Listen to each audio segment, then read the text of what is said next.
کتێبی ڕشتەی مرواری نووسینی عەلاءالدین سەجادی.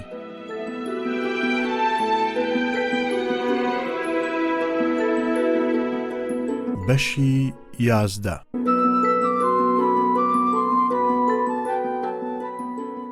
بەرگی چوارەم ساڵی 2668 کۆچی 1968 میلادی 1388 هیجری.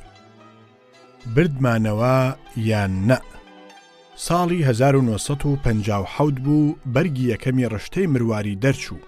لەو بەرگەدا لە سەرەتاکەیە وتم ئەم بەرگە دەرئەچێ زۆر کەس ئەکەونە تەقەکردن، بەڵام لە ئەنجاماوە نامێنێ و نرخی ئەزانرێ. ڕشتەی مرواری زۆری پێنەچوو، هەر لەو ساڵەدا بەرگی دووەمیشی دەرچوو. بەرگی سێمی لە ساڵی 1958 هات بە شوێنیا، هەردوو قسەکە هاتە دی. قسەی یەکەم کە زۆر کەس کەوتنە تەقە و دەستیان کرد بە ڕەخنەگرتن، بەڵام لە ئەنجامدا من هیچ گوێم نەدایە.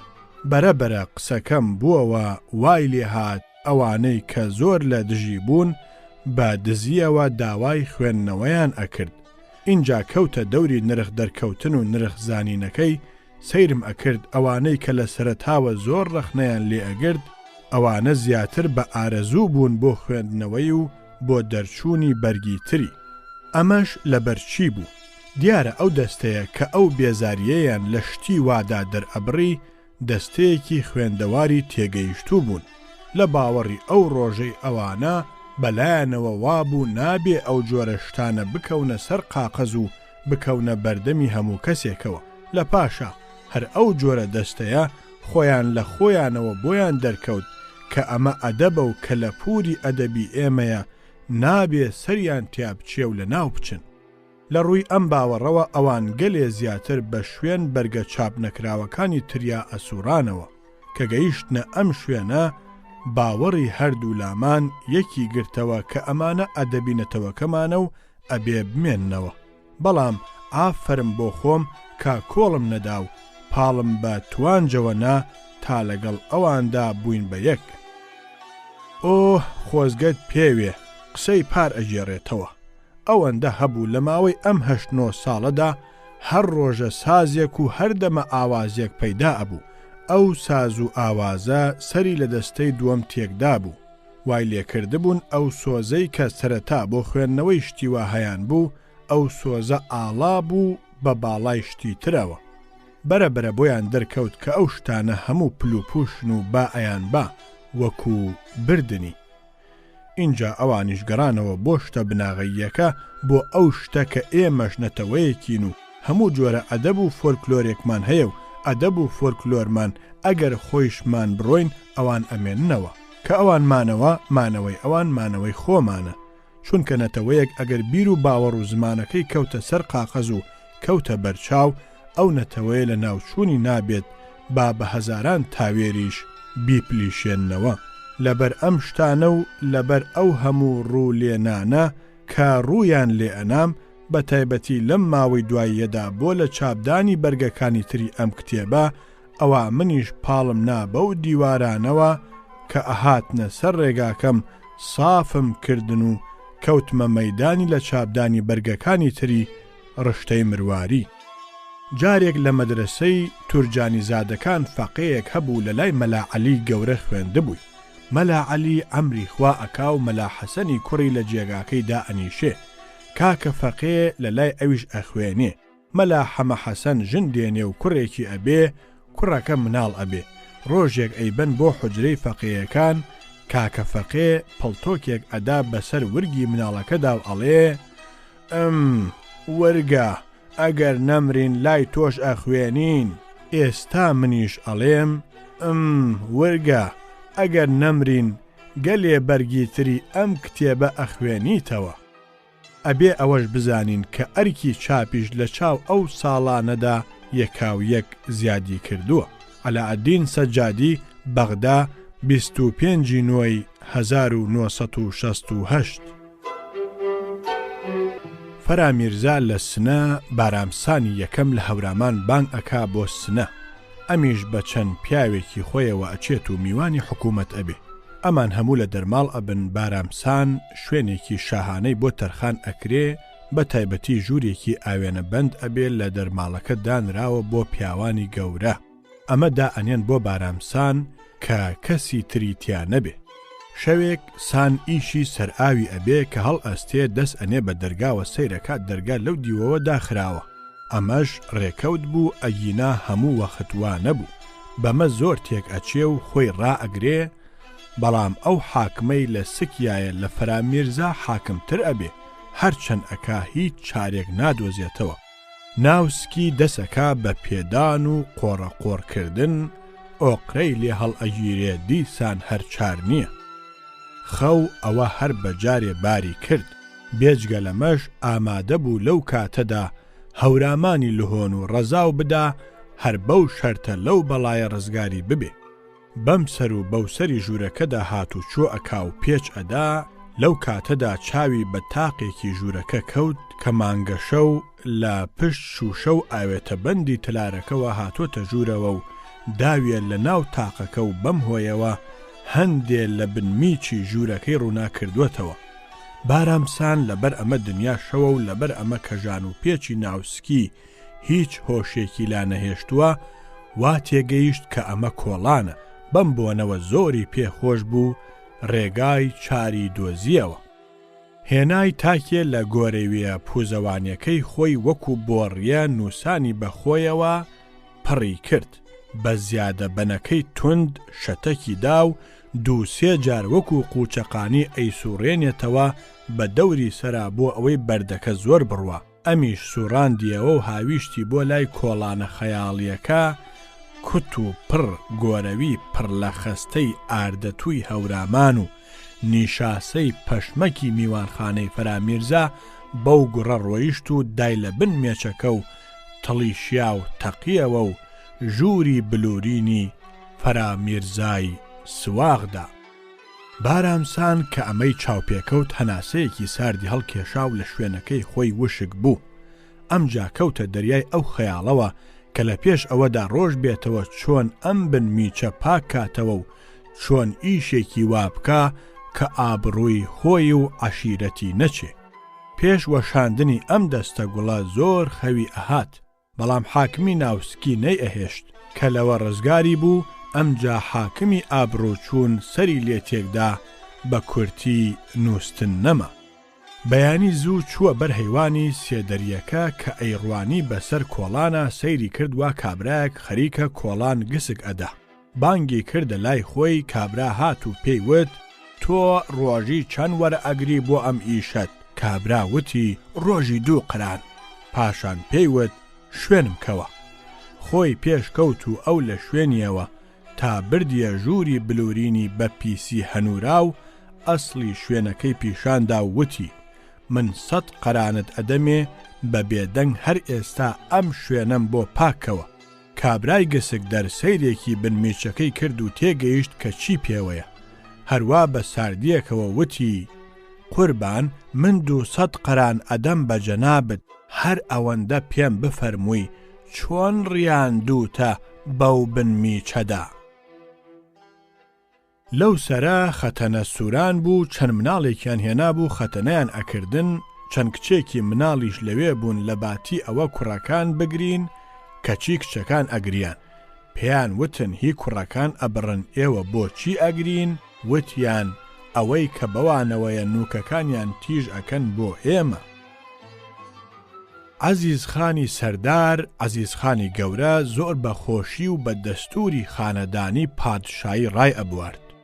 یاسای دیوەخان و دیوەخانداری بەگزادەکانی موکری سەرمایی هەموو قەڵەمێک بوو. عەزیزخان سەربسقەی ئەمانە هەموو بوو. عەزیزخان 4 ژنی هەبوو، کەنیزەک و کارەکەرێکی زۆریش لە ئەندەروونە هەبوون. ڕۆژێک عەزیزخان چوو بە قینا و گوێی بەدار و دەستەی ئەندرون نەدا. وای لێ هات شەڕ لە ناوچاوی ئەباری.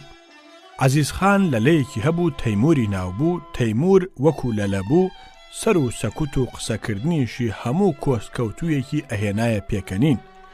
ژنانی ئەندەرون پەنایان برد بۆ تەیمور، وتیان: ئەگەر ئیمڕۆ تۆ شتێکی وا بکەی عەزیزخان بێنیتە پێکەنین چیت بوێ ئەدەینێ. تەیموور کەوتە شوێن عەزیزخان لە ناوەڕاستی شەقامی یەکێ لە باخەکانی بۆکاندا دۆزیەوە. عەزیزخان کە چاوی بە تەیموور کەوت ڕووی لێوەر سوڕاند و ڕووی کردە شەقامێکی تر، چونکە ئەیزانی کە تەیموور ئەیهێنێتە پێکەنین و ڕیسی ئەو ڕۆژەی ئەکا بەخوری. تەیموور چوو لە شەقامەکەی تریشا لە بەرلووتیەوە سەوز بوو. عەزیزخان چاوی خۆی داخست و لەوێش لایدا، بە کورتی ئەو بۆ هەر لایەک ئەچوو ئەم وەکو مووی لوت لە بەردەمیا بوو. ناچار عەزیزخان لە قەراغ جۆگەیەکدا ڕاوەستا و بە داردەستەکەی خاکی قەراغ جۆگەکەی هەڵ ئەدایەوە، ئەمەشی بۆ ئەوە ئەکرد کە خۆی خەریک بکا گوێ بە تەیموور نەدا. لە ئاخرا تەیموور هەروازی نەهێنا و تووشی بوو پێی وت: قۆربان ئەوە لە ناو ئەم باخچەدا بە شوێن چییە ئەگەڕێی؟ عەزیزخان بە تووڕەییەوە وتی: سەگ با بە شوێن هینا، بڕۆ وازم لێ بێنە. نا قوربان، ئەبێ بزانم بە شوێن چییە ئەگەڕێی. بەدفە ساڵ 50 ساڵە گیرم خواردووە نازانی؟ تۆ ئیشت چییە بەکاری منەوە؟ قوربان نابێ هەر ئەبێ بیڵێیت کە بە شوێن چییە ئەگەڕێی. عەزیزخان ئەم جارە زۆر تووڕە بوو، بە ئەو پەڕی تووڕەیی و دەنگبەرزیەوە وتی: قڕم ساغ بە شوێن کێرە ئەگەڕێم کێر، ئیتر قسەت ماوە؟ تەیموور پێی وت: قوربان هەرامەکە و لەسەر خۆت بیڵێ، بە گۆڕی بەگزادەکانی موکری سوێندت ئەدەم کە لەسەر خۆت قسە بکە، چونکە ئەگەر ژنەکانی حەرامسەرا بزانن لەم باخەدا شتی وا هەیە، خاک و بەرد و داری بە توورەکە ئەبێژن و ئەیبەن. عەزیزخان دەستی کرد بە پێکەنین و وتی: ئای بەڵام لە چارەتدا بۆ خۆت و بۆ قسەت. لە وڵاتی قوروەیە 2 ماڵ لە حەوشەیەکا بوون، ئەویش هەر لەسەر کوردەواری ئەژمێردرێ. لە کوردەواریە بە تایبەتی لە لادێکانە هێیتیان نییە ئەگەر چەند ماڵ لە حەوشەیەکا بن. لە یەکێ لەم ماڵانەدا ژنێکی مێرداری جوانکەڵە هەبوو، لە ماڵەکەی تریشا کوڕێکی گەنجی لاوچاک. ئەم کوڕژنە سەر و سەودای دۆستایەتی و دەستسازیان پێکەوە دامەزراندە بوو، بەڵام هەرچەندیان ئەکرد بۆ ئیشی خێر نەیان ئەتوانی بەیەک بگەن و کوڵ و کۆی دەرونیان تۆزێ دامرکێتەوە. ڕۆژێک ژنەکە بە کوڕەکەی وت: بەم جۆرە ئێمە ناتوانین بەیەک بگەین، چونکە بە ڕۆژ کە مێردەکەم لە ماڵ نییە تۆیش لە ماڵ نیت، بە شەو کە تۆ لە ماڵیت ئەویش لە ماڵە، کەواتە چار نییە. شەو کاتێک کە مێردەکەم نووسووە تۆ بێیت و ئیشی خۆت جێبەجێکەیت، ئەمە لە هەمووی چاکترە. ئەوەش بزانە کە مێردەکەم خەوێکی زۆر گرانی هەیە، بەڵام بۆ ئەوە کە لەبەر ئەوە دنیا تاریکە منت لەگەڵ مێردەکەمان لێ تێک نەچێ، من سەری دەزوویەک ئەبەستم بە پەنجەی پێی خۆمەوە. سەرەکەی تر تۆ لە ژوورەکەی لای خۆتان کە بەتەنیش ژوورەکەی ئێمەوەیە بیگری بەدەستەوە بە شارەزایی دەزووەکە شەوێ ئەتوانی بیتە سرم. لەسەر ئەم پەیمانە خانم دەزووی بەست بە پەنجەی پێی خۆیەوە و سەرەکەی تری خستە مستی کوڕەی دۆستیەوە. ژنە لە کاتێکدا کە لەگەڵ مێردەکەیان نووسە بوو، پێی مێردەکەی گیر بوو لە دەزووەکە. پرسی ئەمە چییە؟ ژنە هەروە بە سادەی و ساردیەوە وتی: پیاوەکە.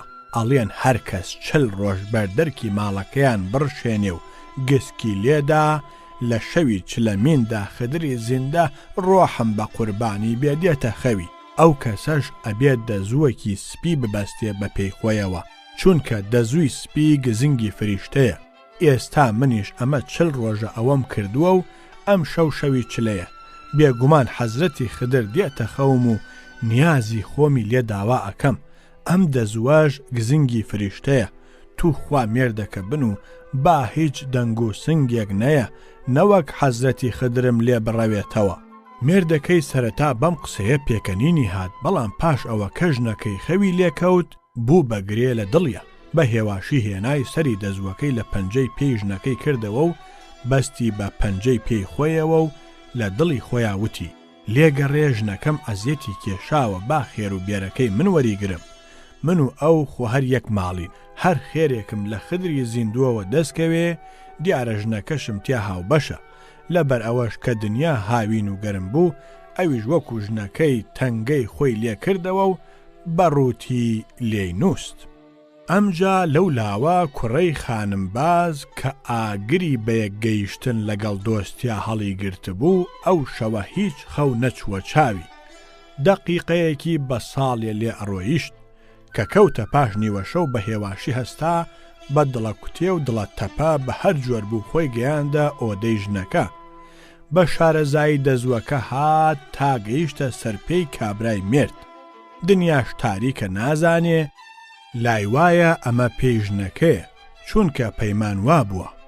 کابراش دەمە و خوار کەوتبوو، کوڕە ویستی خەبەری کاتەوە بۆ ئەوە ئیش و کار لە شوێنی ڕەسمی خۆیەوە بڕوە، بەڵام لە ترسا کە ئەم خەبەر کاتەوە مێردەکەشی خەبەری بێتەوە بە ناچاری هەر لە دواوە پەڕیە کۆڵی کابرا ئەو کە بە ژنی ئەزانی و لێی تون کرد. کە ئەم لێی تون کرد کابرا خەبەری بووەوە و بە دەنگێکی بەرز بە ترسەوە وتی یا حەزرەتی عەباس، یا حەزرەتی عەباس. کوڕی بەدبەخت کە لە یەکەم شەوە بووکی بەنێر بۆ دەرچوو حەپەسا و ڕاچەنی. هەر ئەوەی پێکرا دەری هێنا و بەرەو دوا پێی لێ کرد بە پشتە. لە هەراو ناڵەی کابرا ژنە بە خەبەر هات و پرسی مێردەکە چی بوو، بۆچی هاوارەکەی؟ کابرا لەبەر ژانی دوای دەنگی خاو بوو بووەوە بە نووزەیەکەوە وتی هیچ ئەگەر حەزرەتی عەباس نەگەیشتایەتە فریام خدری زیندە ڕۆحم بە قوربانی بێ هەموو دەوروبەری کۆمی پارچە پارچە کرد. کابرایەک لەو دەشتە لەسەر پێشاو دانیشت بوو، دەوروبەرەکە ڕەز بوو. شەنگە سوورەیەک هات و دای بە دەعباکەیەوە. تا هاتەوە بۆ ماڵەوە دەعبا بوو بە قەد کوندەیەک. پیشانی ژنەکەی داژنە وتی ئەمەد لەکوێ هێناوە؟ کابرا لە دڵی خۆیان وتی ئاش لە خەیاڵێک و ئاشەوان لە خەیاڵێک. وتی بەخوا ژنەکە ئەوەی ڕاستی بێ هینەکەی خۆم و دەلیرم باقی داوەتە ئەمە لە کابرایەکم وەرگرتووە، بەڵام ئێستا پەشیمانم چونکە دەلیرەکەم 1000 کاسپیم پێوە ئەکرد. ژنەکە وتی هیچ پەشیمان مەبە، ئەگەر لە هەموو ئەمری خۆتا مەعاملەیەکی باشت کردبێ هەر ئەم مەعاملەیە بووە. منیش هەر ئێستا دەلیرەیەکت ئەدەمەوە، هەر خێرا هەستا چوو ئەم چەند ساڵە چ پارەیەکی بە پولە لە مێردەکەی دەزی بوو هێنای کە سەیری کرد لە باتی دەلیرە 11 لیرەشە.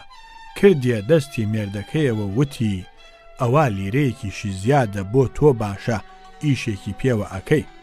لە پاش 3-4 ڕۆژ کابرا وانێکەکەی چاک بووەوە و ئاو ساویەکەی نەما وەکو خۆی لێ هاتەوە. ژنەکە بە تووڕەییەکەوە وتی ئەوە ئەو دەعباکەی کڕی بوو چی لێ هات؟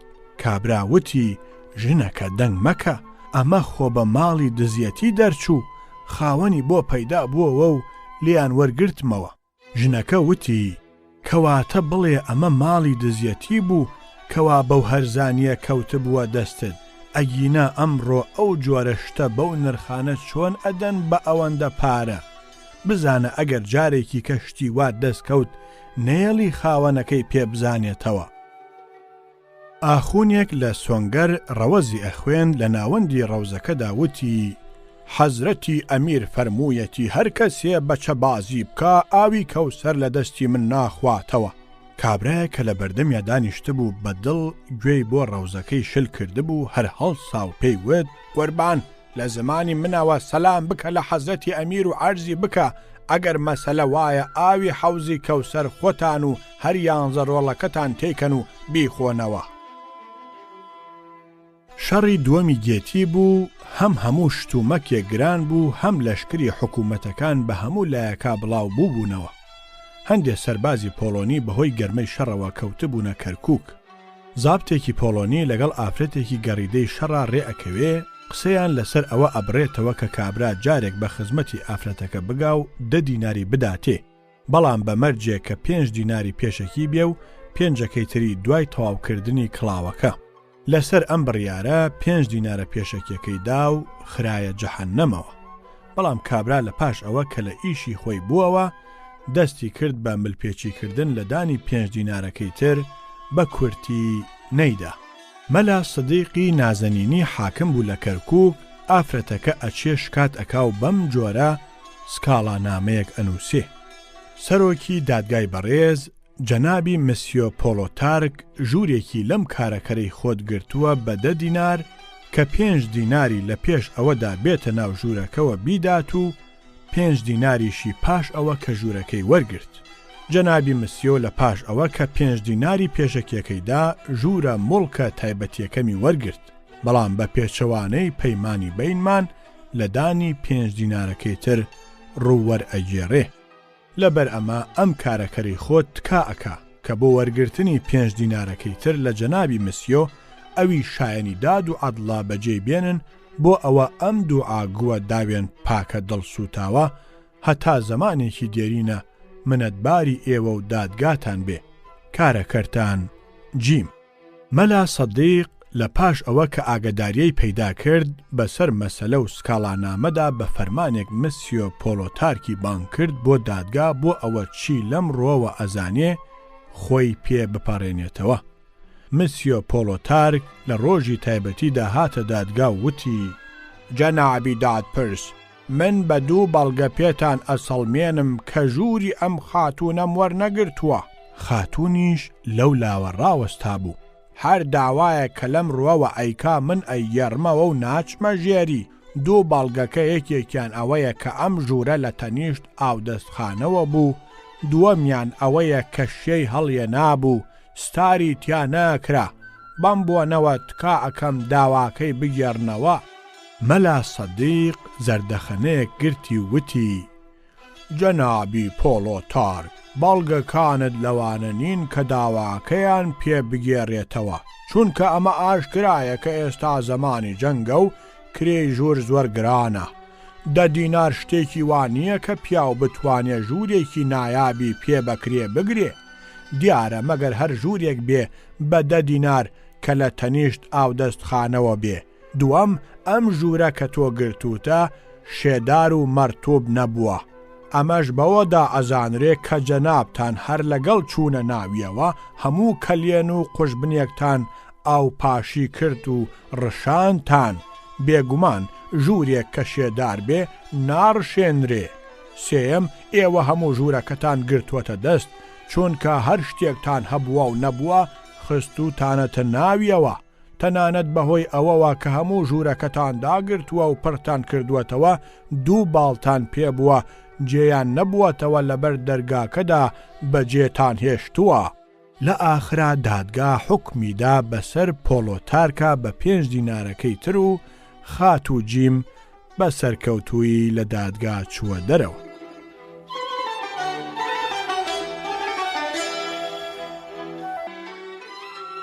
حەمەی کوێخا خدری داربەڕوولە هەبوو لە زمانی تورکەکانە عەسکەر بوو. ئەم حەمەیە بەدەم ئەسکەریەوە کاسپێکیشی بۆ خۆی دۆزی بووەوە کە پێی بژی. کاسپێکەش ئەوە بوو گرەوی لەگەڵ خەڵک ئەکرد لەسەر پارە، زۆرتر وەخت گرەوەکەی ئەبردەوە و پارەکەی وەرئەگرت. لەم ڕێگایەوە بۆ خۆی پارەیەکی باشی پێکەوە نابوو، بەڵام هەموو سەربازی فەوجەکەی خستە بووە سەر ساجی عەلی. فەرماندەری فەوجەکەی یوزباشیەک بوو. ئەم یوزباشیە بە تەواوی بەتەنگ هاتبوو بەدەستیەوە، بە لێدان، بە حەبسکردن، بە هیچ شتێک چاری نەئەکرد. ئاخری دێتە سەر ئەوەی کە لە فەوجەکەی خۆیان نەهێڵێت و بینێرێتە لای یەکێکی تر. بەم بۆنەوە ئەنووسێ بۆ بینباشی کە ئەم کابرایە لە لای ئەو نێڵێ. بۆی ئەنووسێ: سەربازێکمان لایە هیچ ئیش و کاری نییە گرەوکردن نەبێ و هەموو سەربازەکانمانی لات کردووە، هەرچەندە لێ ئەدەم و حەبسی ئەکەم واز نایەنێ و زۆرتریش لە گرەوەکانیا هەر ئەیباتەوە. تەنانەت تا ئێستا 2-3 جاریش لەگەڵ من کردوویەتی و لێی بردوومەتەوە، وام لێ هاتووە هیچ پارەی بەدەستەوە نەهێشتوم. تکا ئەکەم لە لای ئێمە هەڵیگرن و بیخەنە شوێنێکی کە. ئەم نووسراوە ئەنێرێ بۆ بینباشی کە ئەی خوێنێتەوە لەمە تووڕە ئەبێ و بە تەلەفۆن بە ویزباشیەکە ئەڵێ: هەر ئێستا ئەو کابرایە بنێرە بۆ لام و با لای خۆم بێ. دیارە ئێوە ناتوانن تەمەی بکەن و یا ناتوانن لەشکر بەخێوکەن. ئەگینا چۆن شتی وا ئەبێ تا ئێستا ئەو کابرایە گوێی لە شریخەی شەلاق نەبوو بێ. لەسەر ئەم فەرمانە حەمەی کوێخا خدر ئەنێردرێ بۆ لەشکری بینباش و ئەچێ لە بەردەم فەرماندەدا تەق سەلامێکی سەربازی دا ئەکوتێ و ئەڵێ: قۆربان، من سەربازی لەشکری یەکەم حەمەی کوێخا خدرم. فەرماندە ئەڵێ سەگ باب بۆچ لە لەشکری یەکەمدا گرەوت ئەکرد و ئەتبردەوە؟ ئەویش ئەڵێ قوربان من چی بکەم؟ ئەوان گرێویان لەگەڵ ئەکردم و منیش ئەم بردەوە، بەختم هەبوو لە گرەوەکەدا. گوت خوارد بەختم هەبوو چییە؟ ئێستا تەشریفت بڕوە تا ئەگەمە خزمەتت. حەمەی کوێخا خدر لەو کاتەدا کە ویستی سەلام بگرێ و بگەڕێتەوە دواوە کوت و پڕ بە فەرماندەی وت قوربان وا تێ بگەم جەنابتان مایەسیریتان هەیە. بین باشی وتی ساگ باب گومە خۆ ئەم فڵتە چییە؟ من لە ژێر چاودێری پزیشکی تایبەتیدام هیچ دەردێکم نییە، نەمایە سیریم هەیە نەشتێکی تر. قوربان من گراوت لەگەڵ ئەەکەم کە ئێوە مایەسیریتان هەیە، بەڕەنگتانە دیارە. فەرماندە وتی ساگ باب دیسان دەستت دایەوە بە گرەوکردنەوە؟ حەمەوتی بەڵێ قوربان گرەوەکەم لەسەر 50 لیرە کە جەنابتان مایەسیریتان هەیە. فەرماندە زۆر تووڕە بوو هەر قسەکەی حەمەی ئەگیڕایەوە. 50 لیرە گرەوەکەم لەسەر 50 لیرە، گرەوم لەگەڵەکە لەسەر 50 لیرە، تەواو بوو. لە پاشا لە دڵی خۆیان فکری کردەوە وتی خۆ من مایەسیریم نییە، ئەگەر بێت و گرەویشی لەگەڵ نەکەم لە چەند لاوە خراپە ڕوونتیەکە. یەکێ ئەم سەربازە ئەگەر گرەوی لەگەڵ نەکەم لە ناو لەشکرەکەدا بڵاوی ئەکاتەوە کە من مایەسیریم هەیە. یەکێتر 50 لیرە گاڵتەی لەگەڵ ناکرێ، کرێمانگانەی 2 مانگمە. من کە ئەزانم مایەسیریم نییە بۆچی ئەم گرەوە نەکەم. یەکێکی تر کە لە هەمووی زیاترە ئەم سەگ بابە ئەگەر گرەوی لەگەڵ بکەم و لێی بەرمەوە و بە یوزباشی فەرماندەی لەشکری یەکەم بسەلمێنم کە ئەم سەربازە گوویەکی وانە، ئەو سەربازەی کە لە لەشکرەکەی ئەوە پاڵەوان بوو هەرکە هاتە لەشکرەکەی منەوە من خۆم لێم بردەوە. بین باشی کە ئەم شتانەی هەموو لێکدایەوە و کە سەیری کرد هەمووی قازانجی خۆیەتی بە سەربازەکەی وت بچوە پزیشک بێنە تا تەماشام بکە، من ئامادەم بۆ ئەوە ئەم گرەوە بکەم.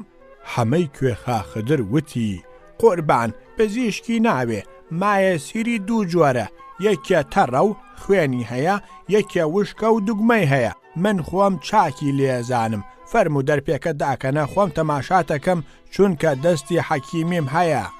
بین باشی حەمەی کوێخا خدری بردە ژووری تایبەتی خۆیەوە و دەرپێکەی بۆ داکەن. حەمە پەنجەی خۆی تابن کرد بە قنگی فەرماندەدا و دەریهێنایەوە وتی قوربان هەرچەند سەیرم کرد ئێوە بە هیچ جۆر مایەسیریتان نییە، گرەوەکەم دۆڕان، فەرموو ئەمە 50 لیرەکە. خێرا دەستی برد 50 لیرەکەی لە بەردەم فەرماندەدا دانا. بین باشی بە خۆشی دەرپێکەی هەڵکێشایەوە و 50 لیرەکەی خستە تەنکەی باخەڵی و هاتە ژووری ئیدارە، دەستی دایە تەلەفۆن و قسەی لەگەڵ یوزباشی فەرماندەی لەشکری یەکەم کرد و وتی هەی بێمیاشک بەڕاستی ڕاستە کە هیچ ئیدارەت نییە، ئەم سەربازە خوێڕیە کە ناردبوود لە ماوەی 10 دەقیقەدا 50 لیرەی بە من دۆڕاند و چاو مشکان کە جارێکی کە گرە و لەگەڵ کەس نەکا. یوزباشی وتی چۆن؟ بین باشی وتی پێی وتم کە تۆ مایەسیریت هەیە و لەسەر 50 لیرە گرەومان کرد و خۆی بە هەموو ئارەزووی خۆی پەنجەی کرد بە منە کە سەیری کرد هیچ مایەسیریەکەم نییە، جوان و پخت 50 لیرەکەی دانا و عاقڵ بوو بۆ جارێکی کەش کە ئیتر گرەو نەکا. لەم کاتەدا یوزباشی فەرماندەی لەشکری یەکەم لە پشت تەلەفۆنەکەوە بە حەپەساویەکەوە وتی ئاخ پشتم شکا. بین باشی وتی چی بۆ؟ یوزباشی فەرماندەی لەشکری یەکەم وتی ئەم سەگ بابە چەندە فێڵباز و دەست بڕە، لەگەڵ منە لەسەر 200 لیرە گرەوی کردووە کە من ئەو بنێرم بۆ لەشکری ئێوە بە گەیشتنە پێشەوەی پەنجێک بکە بە قنگی فەرماندەدا کە جەنابتانن. من وتم کە ناتوانی، ئەو وتی تۆ گرەوم لەگەڵ بکە و بمنێرە، ئەگەر بین باشیم بە پەنجەیەک تاقی نەکردەوە تۆ 200 لیرەی خۆت وەربگرە. ئەوە ئێستا وا دیارە دەستی خۆی وەشاندووە و پەنجەی کردووە بە قنگی جەنابتانە، 200 لیرەکەی لە من بردووەتەوە، 50 لیرەی داوە بە جەنابتان و خۆیشی 150 لیرەی ماوەتەوە. بین باشی دەستی سارد بووەوە و تەلەفۆنەکەی لەدەست کەوتە خوارەوە. ئەو ساڵە قایمقامێک لە چوارتا هەبوو کە یەکەم جار بوو چوارتا قایمقامی تێچوو و یەکەم جاریش بوو ئەو کابرایە ئەبوو بە قایمقام. مدیری ماڵ میرزا مارف بووە. ڕۆژێک لە ئاخری مانگا لیستەی ئەو مانگەی دایرە بەم جۆرەی خوارەوە ئەنووسێ و ئەی با بۆ قایمقام ئیمزای بکا و بینێرن بۆ سولەیمانی. دەنووسرێ لەوازمی نووسین 200 ڕوپیە، سوتەمەنی 100 ڕوپیە، تەعمیرات 1000 ڕوپیە، مەعاشی ئەهلی دایرە 2000 ڕوپیە، جەمعی کول 3300 ڕوپیە. قایمقام سەیری کێنەکاو ئەڵێ لەوازمی نووسین تەواوە 200 ڕوپیە، سوتەمەنی تەواوە 100 ڕوپیە، تەعمیرات تەواوە 1000 ڕوپیە، مەعاشی ئەهلی دایرە تەواوە 2000 ڕوپیە. ئەمجا چاوی ئەکەوێ بە جەمعی کول 3300 ڕوپیە. تووڕە ئەبێ و ئاگری تێبەر ئەبێ و ئەڵێ ئەم جەمعی کول لە سەگ بابە کێیە کە هەر مانگێک ئەوەندە پارە لەم دایرێ وەرەگرێ و من تا ئێستا ڕێ نەکەوتووە جارێک بەرچاوم بکەوێ. ئەمجا کاتبی تەحریر بانگەکاو ئەڵێ لە ئێستا زووتر نییە ئەم جەمعە کول لە سەگ بابە فنیشکە و ئیتر پوڵێکی تری مەدەنێ، وەرەقە فنیشیەکەیم بۆ بێنە با ئیمزای بکەم. ژنێکی ڕۆغزایی هەبوو میمکە ئەفرۆزی ناوبوو. ساڵێک لە گەرمیان گڵیان خواردبووە و نەچوو بوون بۆ کوێستان. سەگێکیان هەبوو هاتبووە با. میمکە ئەفرۆز ئەچوو بەلایەوە ئەیوت ها سەبواری گیان نەدەیوە سەگی گۆرانی کوڵە جۆ تاک تاکێک بدەوە سەگەکەی حەمەجان قەی ناکە ئەو لە خۆمانە. شێخ فەتاح مەلای خێڵی حەمەسەنی تەرخانی بوو لە ڕەمەزانە. مەلا کاکە حەمەش هەر لەو ڕەمەزانەدا مەلای خێڵی ڕۆستەمی ئەحمەد بوو.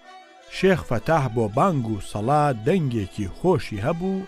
بە پێچەوانەی ئەو مەلا کاکە حەمەد دەنگی زۆر ناخۆش بوو. دەنگی شێخ فەتاح ئەچووە خێڵی ڕۆستەم و هەمویان گوێیان لێ ئەبوو. پیرەژنێکی خێڵی ڕۆستەم کوت و پڕ کە مەلا کاکە حەمە ئەبینێ و سەڵاعەکە ڕوو ئەکاتە چەند پیاوێک کە دانیشتبوون ئەڵێ مەلای خێڵی حەمەسەنە دەنگی وەک نێرەکەرتێ مەلاکەی ئێمە ئێژی سەگەنازی گرتگە هەر قرخە قرخێتی وە کەلامی خوا ئەوێ سەرفترە بدەین وەو.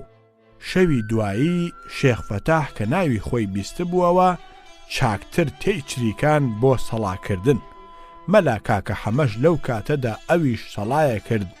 پیرەژنێکی تر کە گوێی لە دەنگی هەردووکیان بوو چووە بەرلوتی مەلا کاکە حەمە و پێی وت بیوڕۆ مەلا هەی کێری مەلاکەی خێڵی حەمەسەن وە قنگم بۆ مەلام بیوڕۆ بێفەڕ هەر قرخە قرختە وە کەلام خوا ئەوی سەرفترەوێ ئەوێ بیدەین وەو. هەر ئەم شێخ فەتاحە لەگەڵ شێخ کاکە حەمەی ناوە ئەچن بۆ ناو جاف بۆ دەروێشگرتن. ئەگەنە قەرا خێڵێک و دێن بە پیریانەوە پیرەژنێک حاڵی لێ دێت و ڕووی ئەکردە شێخ و ئەیوت هۆ وە قوربانت وەم شێخە چاوحیزەکە هۆ. خێڵ ئەگەڕانەوە بۆ گەرمیان لە تاریەر ژنێک گاکەی ئەگلێ و ئەڕوا. ژنە هاوار ئەکاتە غەوز هیچ کەڵکی نابێ. پاشان بانگ ئەکاتە شێخ کەریمی کەس نەزان. لەو کاتەدا کوت و پڕگا گیر ئەکا لە پنچکێک و ئەگیرسێتەوە. ئەمجا ژنە ئەیوت های وە قوربانت وەم کەریمە سووری کەس نەزان کلکی گرت و تڕی بڕی. خێڵ سەرەوژوور ئەبووەوە بۆ کوێستان. کابرایەکی باشکی دانی سۆڵە سۆڵی ئەکرد وتی تا دەستم لە گەرمیان نەبڕیاگە بابی کێشم. چووە کفری و چووە لای کابرایەکی ناڵبەند وتی ئابرا ئەو دگانم بۆ بکێشە. کابراش پەتێکی هێنا سەرێکی بەست بە ددانی کابراوە و سەرەکەی تری بەست بە کۆڵەکەی دوکانەکەیەوە. ئەمجا چوو بزێکی کرد بە کابراوە. کابرا تەکانێکی دا هەڵبێ دانەکەی بە پەتەکە مایەوە. ئەمجا دوور کەوتبووەوە ئەیوت سەیر کە دەوید باوکە ئێژی سەری دگانەکە لە دەم مایە و ڕیشەکەی لە قنگ مایە وا بزم پێواکە. مەلا سەعیدی هەورامی وتی لە گەرمیان لە خێڵێکی باشکی مەلای ڕەمەزان و لە ماڵی حەمەلاوی باشکی بوو. حەمەلاو دوو ژنی هەبوو، گەورەکەیان ئامەی ناو بوو، ئەو ڕەمەزانە حەمەلاو هیچی پێ نەکرا بوو. کەوتە دەمەدەمی جەژن لە ڕۆژی عەرەفەدا ئامە گۆیە ئەچێتەوە بۆ ماڵی باوکی بۆ ئەوە جەژن لەوێ بکە. حەمەلاو بە هەلی ئەزانێ ئەچێ بەرۆکی ژنە بچکۆلەکەی ئەگرێ و ئەڵێ کچێ ئامە لێرە نییە با خەریک بین، مەلایش خۆمانە تا ئامە لێرە نییە دەستی ئەوە شێنین. کە حەمەلاو ژنەکەی خەریکی ئیش ئەبن، ئامە لە پێشا دڵی چەکەرەی کردبوو، خۆی لێیان داگرتە بوو. لەو کاتەدا ئەچێ بە سەریانە، حەمەلاو هەر خێرا جامانەکەی ڕائەخات و دەسەکا بە نوێشکردن. ئامە ئەچێ بە جنێودان تێبەر ئەبێ و ئەچێ چاکی کەواکەی هەڵ ئەداتەوە سەیرەکە، حەیتە ملدا بڕیاگەی جارانی خۆی لە ژێر کەواکەوە بەلەبەلێتی. ئەڵێ حەمەلاوی درۆزن ڕووی باوکە ڕەشوێ، ئەمە کێری تەحیات و نوێشکردنە، تو خوا مەلا تۆ پیاوێکی وە تەحیاتی، بۆ خوا قسە بکە، ئەم کێرە کێری تەحیاتە؟ مەلا سەعید وتی ناچار منیش دامە پاڵی وتم ناوەڵڵاه کێری تەحیات وا بەلەبەلکەر نییە. ساڵح کچانی هەبوو لە کفری، باوکی ئەم حاجی شاسواری کچانیە بازرگان بوو. ڕۆژێک کابرایەکی جاف کە ناسراوی ساڵح ئەبێ ئەچێتە ئەوێ و ئەویش میوانی ئەکاو ئەیباتە ماڵەوە. کابرای جافە گایەکی پێ ئەبێ لە بەیانیە گاکە لە بازار ئەفرۆشێ و ساڵح ئەکا بە دەستەبەر کە ئەم گایە دزیەتی نییە. پارەی خۆی وەرئەگرێ و ئەگەڕێتەوە خێڵ و ئەچێ بۆ کوێستان. لەم لاوەگا بە دزیەتی دەرئەچێ، جوان و پوخت لالۆ ساڵح ئەگرن، پارەی گاکەی لێ ئەسێننەوە. خێڵ لە کوێستان ئەگەڕێتەوە و کابرا هەمانەیەک کەشک هەڵ ئەگرێت دێت بۆ کفری. هەمانە کەشک ئەفرۆشێت و بۆ ئێوارە دێتەوە بۆ لای لالۆ ساڵح وەکو نەبای دیبێ و نەبۆران. لالۆ ساڵحیش هیچ نایخاتە ڕووی، هەر وەکو جاران قسەی خۆشی لەگەڵ ئەکاو ئەیباتەوە بۆ ماڵەوە. دنیا پاییزە. لالۆ ساڵح ئەڵێ نیسکێنەیەکی سوێری گۆرانانە لە ماڵەوە دروستکەن، شەوێ دوو قەرەوانی چاک نیسکێنە دائەنێن، کابرا حتا لە لوتی دێتەوە نیسکێنە ئەخوا و پاشان خۆی بە تەنها لە ژوورێکە ئەنوێ و دەرگای دەرەوەی ژوورەکەی لەسەردا ئەخرێ. ئەکەوێتە نیوە شەو، کابرا حەلوەلای پێ ئەکەوێ هەڵ ئەستێ، دەسەنێ بە دەرگاکەوە سەیرەکە لەو دیوەوە دەرگا داخراوە. هیچ چاری نامێنێ، هەمانە خاڵیەکە دێنێ و تێ ئەڕێنێ. بەو جۆرە لەسەری ئەڕوا تا بەیانی پڕی ئەکاو، هەر جارش ئەڵێ بکەم وەگوەر باوک تۆ گۆرانە حیزە. لەو لاشەوە هەر سەر لە ئێوارە ساڵح بە دوو جامبازی خەڵکی کفری ئەڵێ میوانێکمان هاتووە حیزەیە، ڕۆنی نایابی پێیە. بەیانی جامبازەکان لەگەڵ مەلا بانگدانە ئەکەونە جامبازە و بەرقاپی ماڵی لالۆ ساڵح ئەگرن. کابراش هەر لە تاریک و لێڵەدا هەڵ ئەستێ لە تەریقیانە، هەمانە گوو ئەدا بە کۆڵیا و دێتە دەرەوە.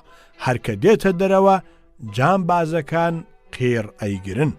جامبازی ئەو سای کفریش وەکو تانجی ڕاوی چۆن نێری دەستکەوتایە بەرەڵای نەئەکرد، ئەمانیش بۆ کورد و کاری دەرەوە ئاوا بوون.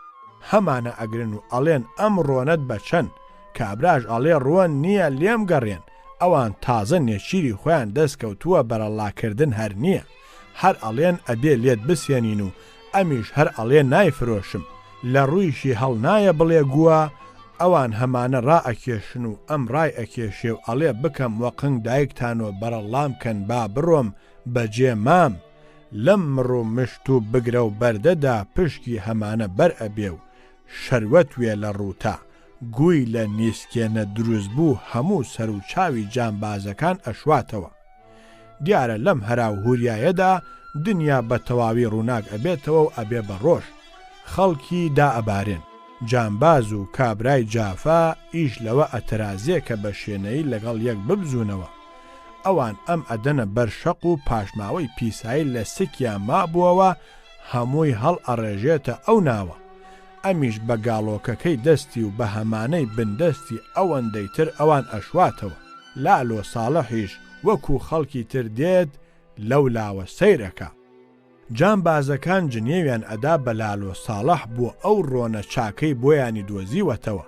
کابرای کوردەش هەر جنێوی ئەدا بە لالۆ ساڵح بۆ ئەم میوانداریەی کە کردی. ئەوان لەو ناوەدا بەو جۆرە یەکتریان سەگکوش کرد. کابرای کوردە بە هەر جۆر بوونیوە گیانێکی دەرکرد و چووەوە ئیتر لە تەریقیە جارێکی کە ڕووی نەکردەوە بە کفریە. لالۆ ساڵحیش ڕزگاری بوو لە دەستی. کچێکی ئەو عەشیرەتە خەوی دیبوو بۆ دایکی گێڕایەوە وتی دایە لە خەوما شتێکی سووری ملداوڕیاگ لە ناوگەڵما کەفی ئەچەران. دایکی چەپۆکێکی دا بەسەریا وتی وای ڕواڵە باوانت شێوەجێ نەیان گاوێتی. کچە وتی دایە ئەوە تۆ یەژی چی؟ گانوا ناوێ بۆچی تۆوە ئەزانی من نەمدیگە؟ وتی ئادەی بێژە. کچەکە پێی وت لە هەوارگە خوارگەی کوێستان گوڵەی کوڕی حەمکی حەمەجان لای ڕان وێستا و گاڵۆک لەسەر شان کەوتە سۆزەوە دنیای ئەسووتان هاتووە لامەوە وەک دزی گۆران قریوەیەکی کرد و شانی هەڵتەکان کە نایوە دەرگای کوسمەوە قنگم وتی فێرفنگ. ژنێک هەبوو باجی سەمەنی ناوبوو تەغارێ شووی کردبوو. شوویەکی تری خستە سەر بوو بە سیویەک. ئەو شەوەی گواستیانەوە بۆ مێردی سیویەکەمین دەستی کرد بە گریان و نوکەنووک. پێیان ود ئەم گریان و نوکەنووکت لە چییە؟ خۆ تۆوە نەبێ ئەمە یەکەم شوت بێ. وتی بەڵێ وایە بەڵام ئەمە بۆ ئەوەیە کە ڕەوشتەکە تێک نەچێ. شاخێک هەیە لەو خۆشناوەتە شاخی تفلە دەستی پێ ئەڵێن. ڕۆژێک هەندێک لە کوڕووکاڵی خۆشناو ئەچن بۆ ئەوێ و ئەکەونە دەمەتەقەیە کە شاخەکە بپێون. هەندێکیان ئەڵێن بە گوریسان بیپێوین، هەندێکیان ئەڵێن بە داران بیپێوین. پیاوێکی زۆر دانایان تیا ئەبێ ئەڵێ وا نابێ بابم بە زەلامان بیپێوین بۆ ئەوە بزانین چەند باڵا پیاوە. هەموو ئەڵێن قسە ئەمەیە کە حەمەدێ ئەیکا. حەمەد ئەچێتە سەر شاخەکە دەست بە لووتکە بەردێکەوە ئەگرێ خۆی شۆڕ ئەکاتەوە. یەکێکی تر ئەچێ دەست بە قاچی ئەوەوە ئەگرێ و ئەویش خۆی شۆڕ ئەکاتەوە. بەو جۆرە 7-8 کەس وا ئەکەن. حەمەدێ لەسەرەوە باڵی وەختە بپچڕێ بانگ ئەکا ڕەحمەت و لێبێ دەستان تون بگرن تفلە دەستا خۆکەم. ئەمە ئەڵێ و دەستی لە لووتکەی شاخەکە بەرەڵا ئەکا بۆ ئەوە تفلە دەستی خۆی بکە کە ئەوە ئەکا هەموو زرم ئەکەونە خوارەوە هەپڕون بە هەپڕون ئەبن. مەلا عەبدوسەمەدی حەجیجی هەبوو سەردەمێک فەقیهان ئەچوون لایەن ئەخوێند. علمی منطق لە ناو فەقیهانە زۆر باوی پەیدا کرد و کتێبی گولبەنووی بورهان کەوتە برەو. فەقێ ئەوەندە ڕوویان نەئەکردە ئەو بۆ خوێندنی منطق و بۆ ئەو کتێبە ئەچوونە لای سەییدی چۆڕ و لای پیاوێ وەکو ئاغا موحەممەد ئایان خوێند و توخنی مەلا عەبدوسەمەد نەئەکەوتن. مەلا عەبدوسەمەد ئەمەی پێ ناخۆش بوو. ڕۆژێک تووڕە ئەبێ و ئەڵێ تا ئەو وەختە ئێمەمانان هەبووین منطق و هەموو شتێکی تریشمان ئەوتەوە. ئێستا ئەوەتەی ئەو گونم بەوی و شتەدا هاتووە فەقێگەل بە ئێمە رازی نابن. فەرەجوڵڵا بەگی بالک ئەمری خوا ئەکا و بە مەلا عەبدوسەمەدی حەجیجی ئەڵێن قوربان پیاوێکی وەکو فەرەجوڵڵا بەگ شایەنی ئەوەیە کە زاتێکی وەکو جەنابتان بیشۆن جا فەرمو بیشۆ. ئەویش ئەڵێ مبارەک نەبێ لە ئێستا بەدواوە هەر کەرێک لەو چەمە بتۆپێ ئەڵێن فەرمو ئەبێ زاتێکی وەکو جەنابتان بیشۆن. کابرایەکی ئەو دەشتی دزەیە پیوەنی وڵاخی لەو دەشتی قەراجە لێون بوو ئەچوو بە شوێنە لە ناو عەرەبەکانی قەراجە ئەگەڕا. تووشی کابرایەکی عەرەب ئەبێ لێ ئەپرسێ و تەسبیحەکەشی ئەگرێ بەدەستەوە و ڕای ئەوە شوێنێ و ئەڵێ یابا تۆ نەدیتیە زرماڵ حێحێ؟ بە خەیاڵی خۆی ئەمە عەرەبیە. کابرایەکی کورد سەردەمی گەنجێتی بەسەر چوو بوو ئەو سەردەمەی بەسەر چوو بوو کە گەلێگەمە و گاڵتەی بە دەعباکەی کردبوو ئەوەندە پشت ئەستور بوو پێی لای وابوو تا ئەو ڕۆژەی ماوە هەر ئەو هەڕەتەی ئەمێنێ لە پاشاوای لێهات نەی ئەتوانی مێشی پێدەرکە بۆ نەکبەتی لەو کاتە شاژنێکی هێنا و هیچی پێ نەکرا ئەمجا ڕووی تێکرد و بەم جۆرە دەستی کرد بە گلەیکردن لەگەڵ یا و پێیوت توولەی تەڕەمار سەر سوورەی بێخێر نەعلەت نامەم بێ پێت نەیژم کێر گەزافت ئەدا من ساج ئەسمم خاست نەسمی دەستت وە گونم ملت شۆڕ کردگەوە باونی گونا ڕوو زەردیت هاورد وە شاونی منە ئەم کارە چی بوو لەگەڵت کردم بێ فەڕەی حیزە بۆچ حەیات بردم لە ناو عەشرە تا قیتەقیت کەر بووم لە سایەی تۆوە ئێستاوە پەن بوو ئەحەی کوڕن و پیاوێکی قسە نەستەق و کردەوە نەستەق بوو لە سولەیمانی شەوێکی زستان میوانی ئەبێ و ئەکەونە درەنگ کوت و پڕ لەو شەوەدا دز دێتە سەر ماڵەکەی و لە پشتەوە دیوارەکە ئەکەننەوە ئەمانیش هەستی پێ ئەکەن ئەحە ئەڵێ هیچ دەنگ مەکەن و چرا بکوژێنەوە و خۆتان بکەن بە نووستوو دزەش لەو لاوە دیوار کون ئەکا و دێتە ژوورەوە سەیرەکە هیچ هەستێک نییە و خێزان هەموو نووستون دێت ئەکەوێتە لای ژووروی ژوورەکە خێرا لەو کاتەدا ئەحە خۆی پەلامار ئەدا بەر کونەکەی لێ ئەگرێ و ئەڵێ چراکە هەڵکەن و چرا هەڵ ئەکەن و دز ئەگرن کە دز ئەگرن ئەحە حکمی لێ ئەکا ئەڵێ ئەبێ دەست بکەی بە هەڵپەرکێ دزە هەر چەندە هاوار ئەکا کەڵکی نابێ تا کون لە ڕۆژ ئەبێتەوە دزە ئەکەوێتە سووردان و هەڵپەرکێ وەکو مەیمون کە ڕۆژ ئەبێتەوە بەرەڵای ئەکا و ئەڕوا کابرایەک با ڕیشی سپیەوە خەریک بوو کەرێکی ئەگا کوڕێکی هەبوو چوو بە سەریا و پێیوت بابا تۆ شەرم ناکەی کابراش پێیوت کوڕم ڕووی بێکەسی ڕەشوێ ئەمە ئیشی تۆیە بەڵام لەبەر ئەوە بێکەسم و کەسم نییە ئەبێ وا خۆم خەریک بم ئەم ئیشانە بکەم پیرەژنێکی بێوەژن خەڵکی ئەو وڵاتی شیناوێ و گوڵاوێیە کوڕ و کچێکی هەبوو کچەکەی ئامەی ناو بوو کوڕەکەی مامەند کەوتبوونە ئەو وڵاتی مکریانە و لەوێدا گیرسا بوونەوە هەر جار کە مامەند ئەچووە دەرەوە و ئەهاتەوە دایکی لێ ئەپرسی کوڕم دەنگ و باس چییە ئەویش ئەیوت هیچ پیرەژن بە پرسیارکردن کوڕەی وەڕەس کردبوو ڕۆژێک کوڕە هاتەوە و دایکی وەکو جاران لێ پرسی کوڕم دەنگ و باس چییە لەو کاتەدا ژنە بە هەردوو دەست خەریکی هەویر شێلان بوو ئامەی کچیشی لەو لاوە دانیشتە بوو کوڕەش وتی وەڵڵا دایە ئیمڕۆ عەزیزخانی سەردار فەرمانی دەرکردووە ژنی بێمێرد نەمێنێتەوە ئەبێ هەموو مێرد بکەن بێجگە لەمەش ئەبێ ژنی پیر بدرێ بە کوڕی گەنج و ژنی جوانیش بدرێ بە پیاوی پیر کە کوڕا ئەمەی لەدەم هاتە دەرەوە ئامەی خوشکی لەو لاوە جرتێکی کەند و وتی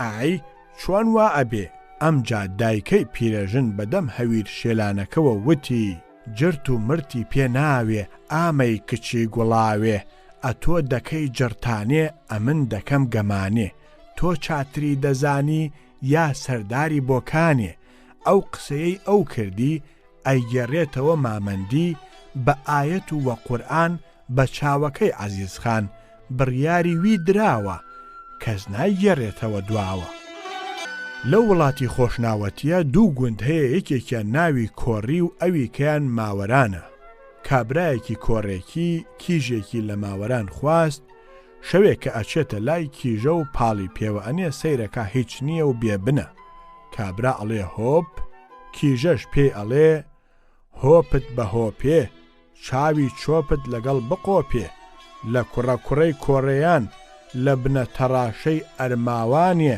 چانیە هەندەشت لۆمایە مەلا شەریف هەبوو لە گوندی دارەتوو سوختەیەکی هەبوو ڕۆژێک پێ ئەڵێ مامۆستا چۆن یەکێک عاشق ئەبێ بە یەکێک مەلا شەریفیش پێ ئەڵێ ئەو کەسەی سەیری کەس ناکا تەنها یەکێک نەبێ و ئەیکا بە دۆست و پاشان ئەبێ بە مەعشوقی سوختەکە دڵی بە کچێکەوە بوو، پاشان قەوماندیان. ئەمجا مەلا شەریف وتی: ئەی فەقێکەی دارەتووی، هەی ڕوود ڕەش بێ هەتا هەنووی، هۆ نەموت مووی بگەیەنەرە مووی. لە زەمانی ئەو ڕەحمان پاشای باباندا کابرایەک چووە ماڵی پیرەژنێک و سواری بوو. پیرەژنەکە وتی: ئەریە کوڕم دەنگ و باس چییە؟ کوڕەش وتی: بەخوا نازانم، ئەوەندە ئەزانم پاشا ئەمری دەرکردووە ساڵێکی تەواو ئەبێ سواری پیرەژن بین. پیرەژن وتی: فەرمانێکی چەند بەڕێوجێیە. پیرەژنا کچێکی هەبوو لەو لاوە گوێی لێبوو، بەدەم نوکە نوکەوە وتی: گوایە ئێمە گوناحمان چییەوە پاشا قسەیەکی لە ئێمەشەوە نەکردووە. پیرەژنەکە خێرا هەڵیدایە وتی: چەنە لێ مەدە، تۆ گریانەکەت فرمێسکە، من گریانەکەم خوێنە، من ناتوانم پێچەوانەی فەرمانی پاشا بکەم، ئیشی خۆت بکە کوڕم. کابرایەک هەبوو خەڵکی ئەو هەجیجە زۆرابی ناو بوو، تەریدە بوو کەوتبووە سابڵاخ. لەوێ وا دیار بوو لەوەڕی بەخۆش زانی بوو گیرسا بووەوە، کەسی نەبوو هەر خۆی بوو. شێوەی ژیانیشی ئەوە بوو گوێ قوڵاق ئەبوو بۆ ئەوە لە چ شوێنێک ویا لە چ ماڵێک بانگهێشتنێک ببوایە، ئەچوو بەبێ بانگکردن خۆی پیا ئەکرد و دای ئەکوتا. ڕۆژێک لە مزگەوتی سوور چەند کەسێک کۆ ئەبنەوە و بڕیار ئەدەن بچن بۆ سەیران. ئەمیش ئەچێ خۆی ئەکوتێتە ناویان. جەماعەتەکە هەر یەکە شتێک ئەگرنە ئەستۆ. یەکێک ئەڵێ نان لەسەر من، یەکێک ئەڵێ گۆشت لەسەر من، هەر یەکە شتێک ئەڵێن. نۆرە دێتە سەر خاڵۆ زۆرا پێ ئەڵێن: ئەی چی لەسەر تۆ؟ ئەویش ئەڵێ: لەعنەتی خوش لەسەر من. دەست ئەکەن بە پێکەنین و وازی لێدێنن. کابرایەک هەبوو بۆنی دەمی ئەهات، کابرایەکی تریش هەبوو گوێی کەڕ بوو. ئەوەی کە بۆنی دەمی ئەهات ئەی سرکان بە گوێی کابرای کەڕەدا، ئەویش ئەیوت: بەخوا فڵانی نازانم ئەڵێ چی، ئەوەندە ئەزانم ئەتسی وە گوێمە. کابرایەکی میروەیسی جارێک ئەچێ بۆ حەج، نەخ تێپەلە ئەکات و زوو ئەڕوە. کە ئەگاتە کەعبە خێرا پەلامار ئەدا و قوڵفی کەعبە ئەگرێ و ئەڵێ: خوایە بموە ساقت خێرا لە خۆم و باوک و دایکم خۆش بووە تا خێڵ بەرۆکی نەگرتگی. مەلا مەحمووی حاجی عەلی هەبوو لە سولەیمانی، جارێک پێشنوێژی ئەکا لە نوێژی ئیشادا فاتحە ئەخوێنێ و پاشان ئەڵێ: ئەلف لام میم غولیبەت التورک. یەکێ لە نوێشکەرەکان غەڵەتەکەی ئەداتەوە ئەڵێ: فەغولیبەت الروم. ئەویش هەر لە ناو نوێژەکەدا ئەڵێ: گوێی مەدەریە هەموویان دوژمنمانن. ئەمە ئەڵێ و لەسەر نوێژەکەی خۆی ئەڕوا. پیاوێک هەبوو سۆفی ڕەمەزانی ناوبوو، ڕیشێکی زلی پێوە بوو. جارێک ئەپرسێ لە شێخ بابە عەلی تەکیەی لە سولەیمانی ئەڵێ: یا شێخ، لە کاتی دەست نوێشت ناترسم هەیە ڕیشم تەڕ نەبیە. شێخ بابە عەلی پێی دەڵێ: پەنجەی تێخە، ئەمە پێی ئەڵێن خەلەلە، شەرع هەر ئەوەندە داوا ئەکا. سۆفی ئەڵێ: بەخوا یا شێخ، دڵم وەسوەسەکە. شێخ بابە عەلی ئەڵێ: کەواتە هەر لە شەویەوە بیخەرە ناو ئاو تا بەیانی ئەخوسێ، ئەو وەختە وەسوەسەت نامێنێ.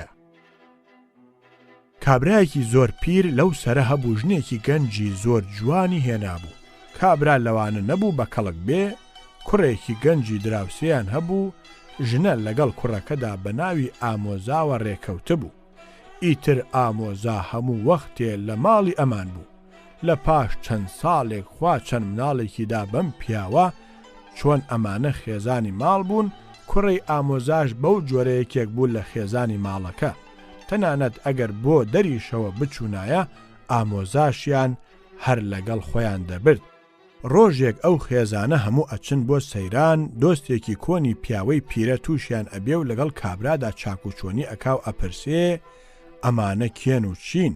ئەویش ئەڵێ: ئەوەیان کوڕمە و ئەوەیان کچمە و ئەوەیان ژنمە. کابرا دەپرسێ: ئەی ئەو کوڕە گەنجە کێیە؟ ئەویش ئەڵێ: ئەوەش کێرمە. مەلایەک لە کۆڕێکە وەعزی ئەدا و باسی جوبرەئیلی ئەکرد ئەیود کە ئەمری پێ بکرێ بە قودرەتی خوا کە شاپەڕی دایە ژێر زەوی سەر و بنی ئەکا. لە کۆڕەکەدا ژنێکی لێبوو لە تەنیشت دۆستەکەی خۆیەوە دانیشتە بوو، خەڵکەکە هەموو سەرگەرمی ئەو پەڕی جوبرەئیلە بوون. ژنەکە گۆشەیەک لە چارشێوەکەی دابوو بەسەر کۆشی دۆستەکەیە، لە ژێرەوە دەستی بەر دەعباکەی گرت کە گرتی دەعباکە وەکو شاخی لێهات.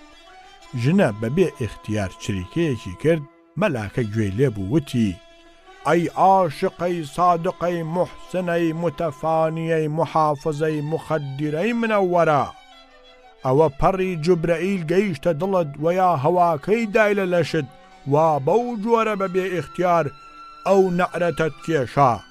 ژنەش لە وەڵامدا پێیوت: من پەڕی جوبرەئیل نازانم کە بدا لە دڵم ویا لە گیانم، کوت و پڕ شاخی ئیسرافیلم بەردەست کەوت، ئەم چریکەیەم لەبەر ئەوە بوو.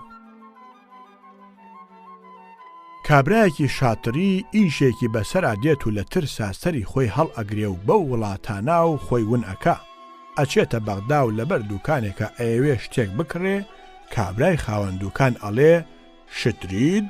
ئەویش ئەڵێ: گووی تۆی لێ نەواریە، هەر تۆ ماوی نەزانی من شاتریم، ئەوە تۆیش زانیت.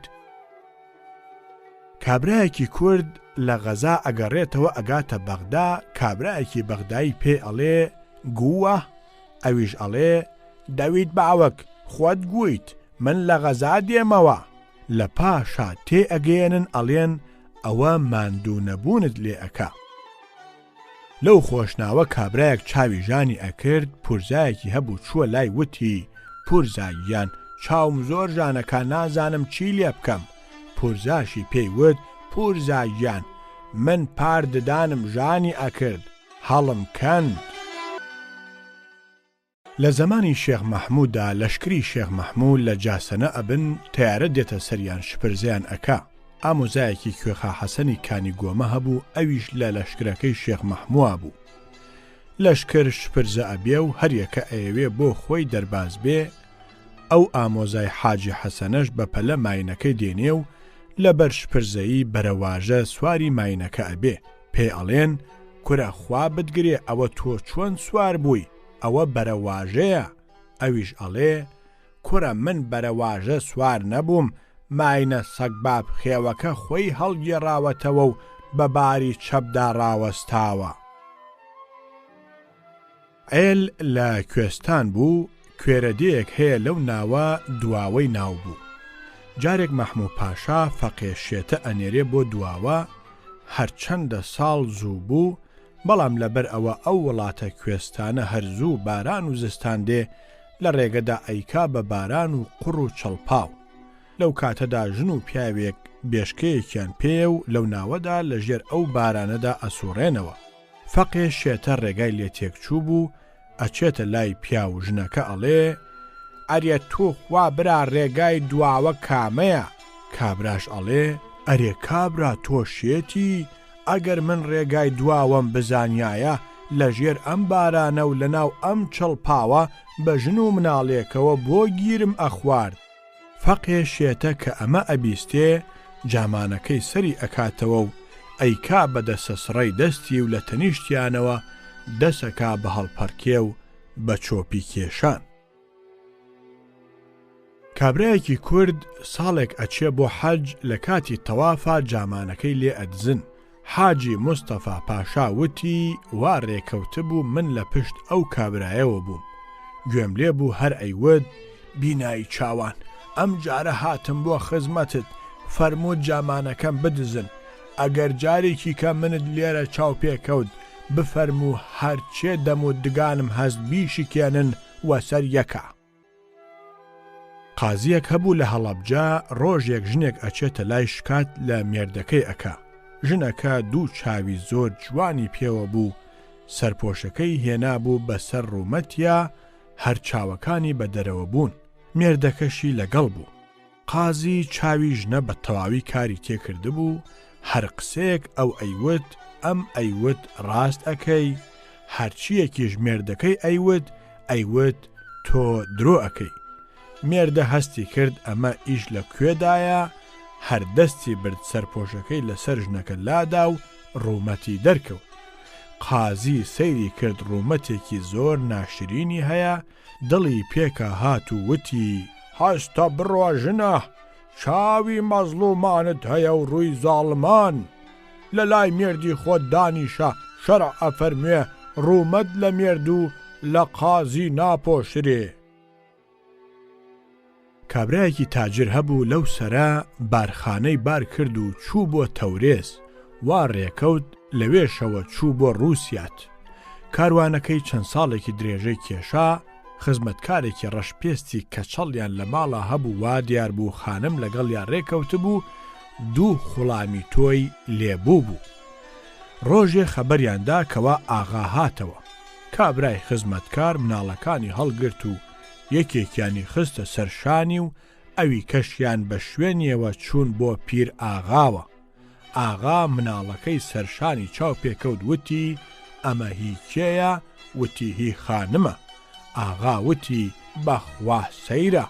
کابرا وتی ئەوی بە شوێنمەوەیە، ئەو سەیرترە.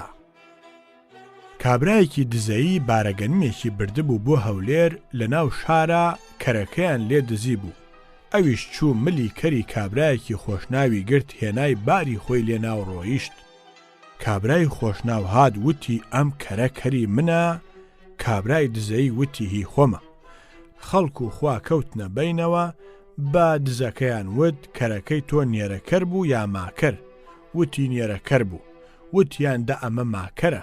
ئەویش وتی بەڵێ کەرەکەی منیش نێرەکەرێکی تەواو نەبوو، ئەمەش ماکەرێکی تەواو نییە، کەواتە هەر کەرەکەی منە. کابرایەکی یەسۆجانی لەو کاتەدا کە ئێل بار ئەکا بۆ کوێستان، دانی دێتە ژان و ئارامی لێ هەڵئەگرێ. ئەویش دێتە کفری و پێی ئەڵێن وەستا لە کفری هەیە بچۆ بیکێشە. ئەویش دێتە کفری و ئەچێتە لای پیاوێکی سەرتاش ئەڵێ دگانم ژانەکە بێم وەساقەت بۆم دەربێرە. ئەڵێ باشە باوکم، دوو قەران بدە تا بۆ دەربێنم. ئەڵێ برا خوا هەڵ ناگرێت دوو قەران، هەر قەرانێکت پێوام. کابرا ڕازی نابێ و نایکێشێ. کابرا یەسۆجانی ئارامی لێ هەڵئەگیرێ و پاشان ئەڵێ برا بێژم چی دەری بێرە. ئەمجا دانێکی پیشان ئەدا کە ژان ناکە. ئەڵێ ئەها ئەوەسا. کابرای وەستا ئەو دانەی دەردێنێ. پاشان کابرای یەسۆجانی ئەڵێ بەخوا برا ئەو دگانە ئەو نەو، ئەمەسا کە ئێستا پێت یێژم.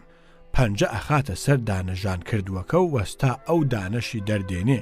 پاشان دوو قەرانەکەی ئەداتێ. ئەمجا پێ ئەڵێ های دەوید باوک، تۆ گەرەکت بۆ دوو قەرانم بۆ دگانێ لێ بسێنی، وا ئەزانی هەروە پارە بەلاشە، ئاوا دایکتە گێم. دوو دگانم پێ دەرهاوردی وە دوو قەران، هەر دگانێک کەوتە قەرانێک. ئیتر جارێکی تر نێژی کوردە شت نازانێ، ئاوات لێ یەکەم. لەو منگوڕایەتیە مامۆستا وەعزی ئەدا ئەیوت ڕۆژی قیامەت ئەو پردەش وا بەسەر جەحەنەمەوە، ئەبێ هەموو کەس بەسەریا تێپەڕێ.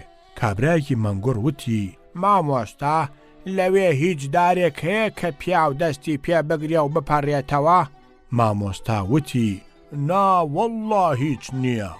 اینجا کابرا وتی وەڵڵاه دەسا مامۆسا، بە گۆڕە بابم، تۆ بە ڕیشی خۆت پێدەکەنی، ئەگینا ئەگەر خەڵک مەلیش بێ بەسەریا ناتوانێت تێپەڕێ.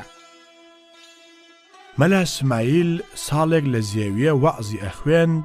لە وەعزەکەدا وتی هەر کەسە ناوی باوە ئادەم و دایە حەوا بنووسێ لە ماڵەکەی خۆیان هەڵی واسێ، شەیتان ڕووناکاتە ئەو ماڵە، هەر یەکە سەرقەڵەمانەیەک بێنن تا بۆتان بنووسم. کابرایەکی قەرەداغی لەوێ بوو هەستا وتی مامۆستا ئەوە چییە فەرمووی؟ شەیتان لە بەهەشتا لە بندەسی خواوە چوو هەڵی فریوان، ئێستا کۆ لە ناوەکەی ئەکاتەوە لەم دوورەوە؟ مەلا سمایل وتی هەروە ئیتر واقم وڕما. لە شەیتانیان پرسی تۆ کام دەستەت زۆر خۆش ئەوێ؟ وتی دەلال، وتیان بۆچی؟ وتی چونکە من بە درۆ دەلەسەکەیان زۆر خۆشحاڵ ئەبووم، ئەوان هاتن سوێندی درۆشیان خستە پاڵی. ئەڵێن پاشایەک سێژنی هەبوو، پارسێک و کوردێک و فیتەیەک. شەوێک لە لای ژنە فارسەکە نووسبوو، لی پرسی شەو لە چ وەختێکایە؟ وتی بەری بەیانە. وتی بەچیدا ئەزانی؟ وتی گوڵ و ڕەیحان بۆنی بڵاو کردووەتەوە و باڵندەکان کەوتونەتە ئاواز خوێندن. شەوی دووەم لە لای ژنە کوردەکە بوو، وتی دنیا چ وەختە؟ وتی بەری بەیانە. وتی بەچیدا ئەزانی؟ وتی ملوان کە مرواریەکەم ئەکەوێ لە سنگم، ساردی ئەدا بە سینەم. شەوی سێەم لە لای فیتی نووست، وتی چ کاتە؟ وتی بەری بەیانی. وتی بەچی تا ئەزانی؟ وتی بەوەدا ئەزانم گوم دێ. لە زمانی حەمە پاشای جافدا زستانێکی قات و قڕ پەیدا ئەبێ و ماڵات هەموو قڕ ئەکا. جافەکان ئەچنە لای حەمە پاشا ئەڵێن پاشا کوشکت لێ نەوارێ، چلەمان بۆ کورد کەروە، ماڵات هیچی نەما هەمووی قڕ کرد. ئەویش ئەڵێ هەر یەکە لە چل قەران قەرانێکم بۆ بێنن تا بیدەم وە چلە خۆی کورد کاتەوە. ئەوانیش ئەچن بۆی دێنن و ئەیدەنێ. کابرایەک فرە دڵی لە یارەکەی چوو بوو، عەشقی ئەو کردبووی بە شاعیر. جا ئەم شیعرانەی بە باڵای یارەکەیدا ئەوت: بە قوربانی ئەو خاڵەی بە ڕوومەتی یارەوە، ئێژی مێوژە و بە دیوارەوە، بەژن و باڵاکەت بۆ من دەوایە، ئێژی دار ئەسای دەستی مەلایە.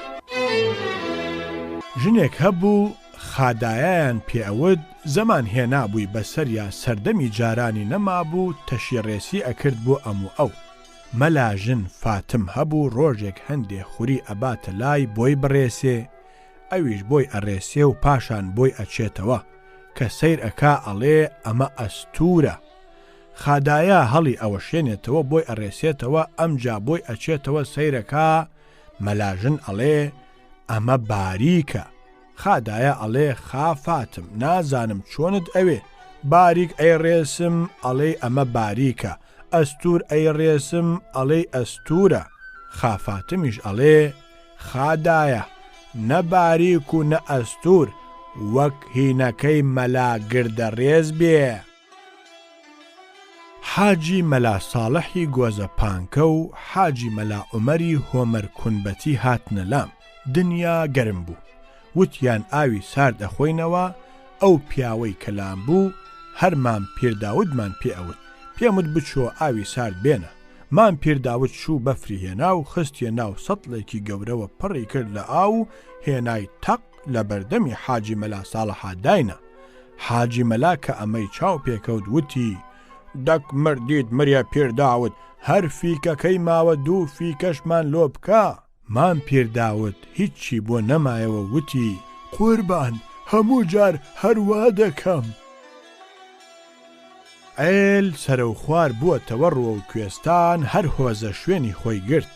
کابرایەکی گۆران لە دیواندەرە خانووی ئەکرد، دێرەکی خانووەکە تۆزێ دوور بوو لە ئاواییەوە. دۆستێکی لە عەشرەتەکە هەبوو، خاڵە مارفیان پێ ئەوت. خاڵە مارف ڕۆژێک گایەکی دابووە بەر. کابرا وتی خاڵە مارف، بەڵکو ئەو حەماڵەم بۆ بخەیتە پشت گابۆر و بیبەنەوە بۆ ناو دێ. ئەویش وتی بەبانی چاوان. داریان خستە پشتی گابۆر و گەڕایەوە بۆ هۆز. ئەو ساڵە بەسەر چوو، کابرا خانووی دروست کرد و ئێل دیسان کە گەڕایەوە بۆ کوێستان. خاڵە مارف سەرێکی لە کابرای گۆرانەی دۆستیدا سەیری کرد، خانووەکەی تەواو کردووە. وتی ماشەڵڵا خانگی چاکە، ئافەرم گابۆر، بەخوا ئەو حەماڵەی خاس هەڵگرت بوو. کابرا ئیتر لە وزەیە نەماوتی خاڵە مارف تکات لێ ئەەکەم، ئەوە ئێستا هەڵەستم خانووەکە هەڵ ئەوە شێنمەوە، حەماڵەکە بخەرەوە سەر پشتی گابۆر و بیبەرەوە بۆ ئەو شوێنە کە هێناویە.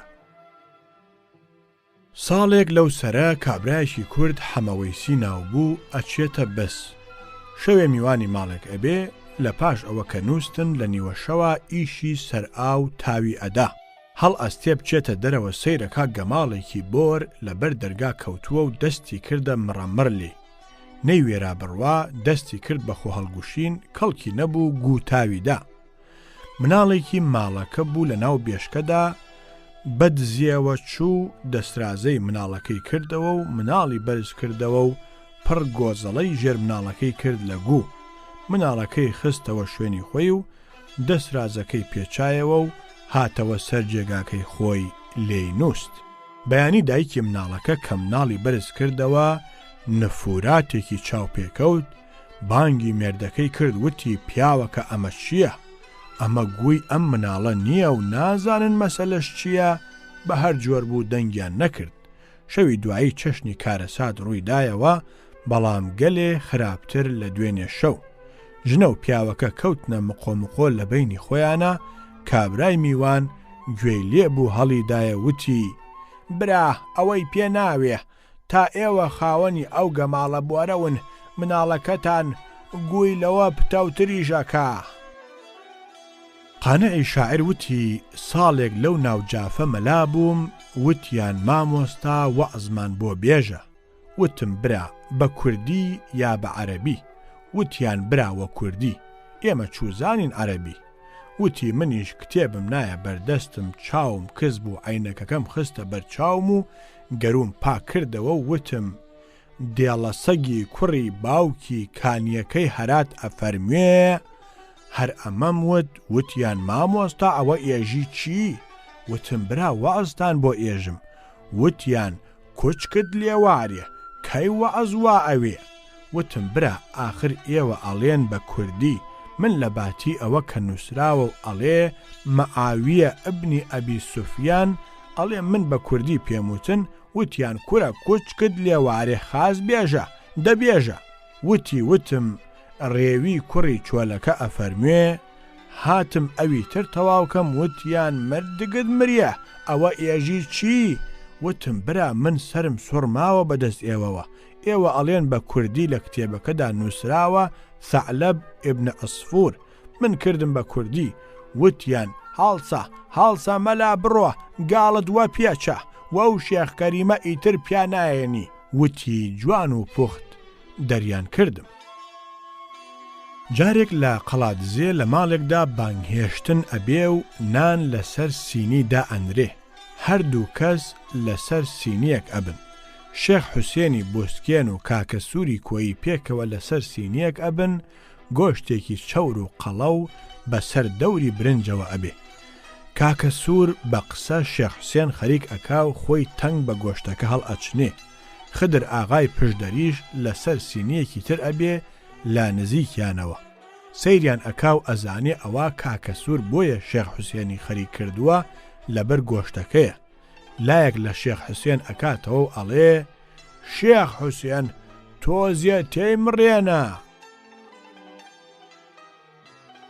مەسعود محەممەد لە سولەیمانی ئەبێ خدر ئاغای پشدەر لەگەڵ ژنێکە لەو پشدەرە هەرای مڵکیان ئەبێ.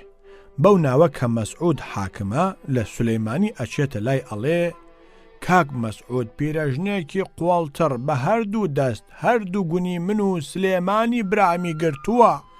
مەسعودیش ئەڵێ جا من چی لێ بکەم؟ ئەڵێ چی لێ بکەم؟ گونمان لەدەست ئەم پیرەژنە بەرەڵاکە ئەی تۆ ئیشت چییە دانیشتووی لێرە؟ ئەمە کاک مەسعود خۆی بۆی گێڕامەوە. ساڵێک زستانێکی تۆف ئەبێ دەستەیەکی خەڵکی دەی زاخە ئەچن بۆ سەقز و ئەگەڕێنەوە.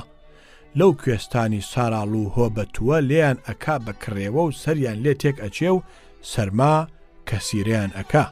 لە بینی خۆیانە دەست ئەکەن بە نەزر و مەولوی کردن بۆ ئەوە بەڵکو و ڕزگاریان بێ و دنیایان تۆزێ لێ خۆش بکە.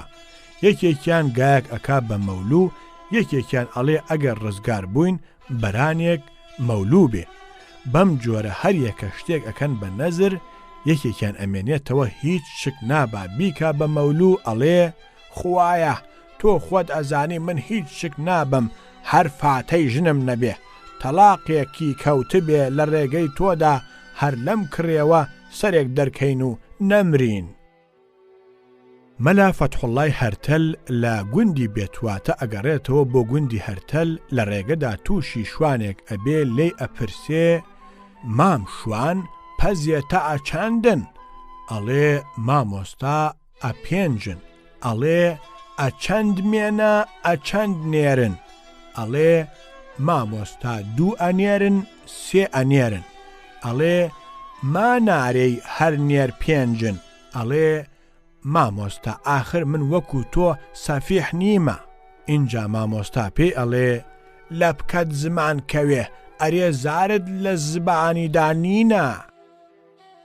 ژن و پیاوێک لە ڕۆژێکی مانگی ڕۆژوەتیدا خەریکی ئەو ئیشە خۆشەکە بوون. پیاوەکە هەر لەو کاتەدا ویستی ژنەکە ماچ بکە. ژنە دەستی گرت بە دەمی کابرادا وتی نەکەی شتیوا کەراهەتی هەیە ماچکردنەوە بە زمانی بە ڕۆژوو نابێ. نەجمەدین مەلا هەبوو لە سولەیمانی پیاوێکی قەلەندەر و بێپەروا بوو. ژیانی نەجمەدین مەلا ژیانێکی سەیر بوو. تەمەنێکی درێژی هەبوو. سەری هەر ڕەش بوو. لە ڕانیە ژنێکی هێنابوو تەلاقی دابوو کچێکی هەبوو کچەکەشی مردبوو. ئیتر دوا چۆڕی بە هەموو شتێنە. لە سەرجادەکەی سابوونکەران دوکانێکی بەکرێگرت بوو بە ڕۆژ بە مناڵی ئەخوێند بە شەو دیوانە کوردیەکانی ئەنووسیەوە. لەبارەی زمانی کوردیەوە خزمەتێکی زۆری کردبوو. نووسینی بۆ ڕۆژنامەی ژینیش ئەنووسی. هەموو جار دوو پشیلەی کەللە گەورەشی هەبوو بە گۆشت و سی بە خێوی ئەکردن. سەودایەکی تەواویشی هەبوو. لەگەڵ خواردنەوەدا بە تایبەتی بە شەو دەڕابەی دوکانەکەی لەسەر خۆی دائەدایەوە و بە یادی ڕابوێرانی کۆن ڕای ئەبوارد. ژوورەکەشی لە ماڵەکەی باجی زەمزەم ئەچوو. شەوێک ئەوە دەڕابەکەی لەسەر خۆی داوەتەوە و کات پاشنیوە شەوە هەر لەبەر خۆیەوە دایگرتووە ئەڵێ هەیە کوڕە هەیە ئێمەش بەوێدا تێپەڕین بە هەر جوەر بوو دەڕابەکەمان پێ هەڵدایەوە و چوینە ژوورەوە. ئەو هەر ئەڵێ هەیە. ئێبا بە چی هەیە؟ ئەڵێ هەیە.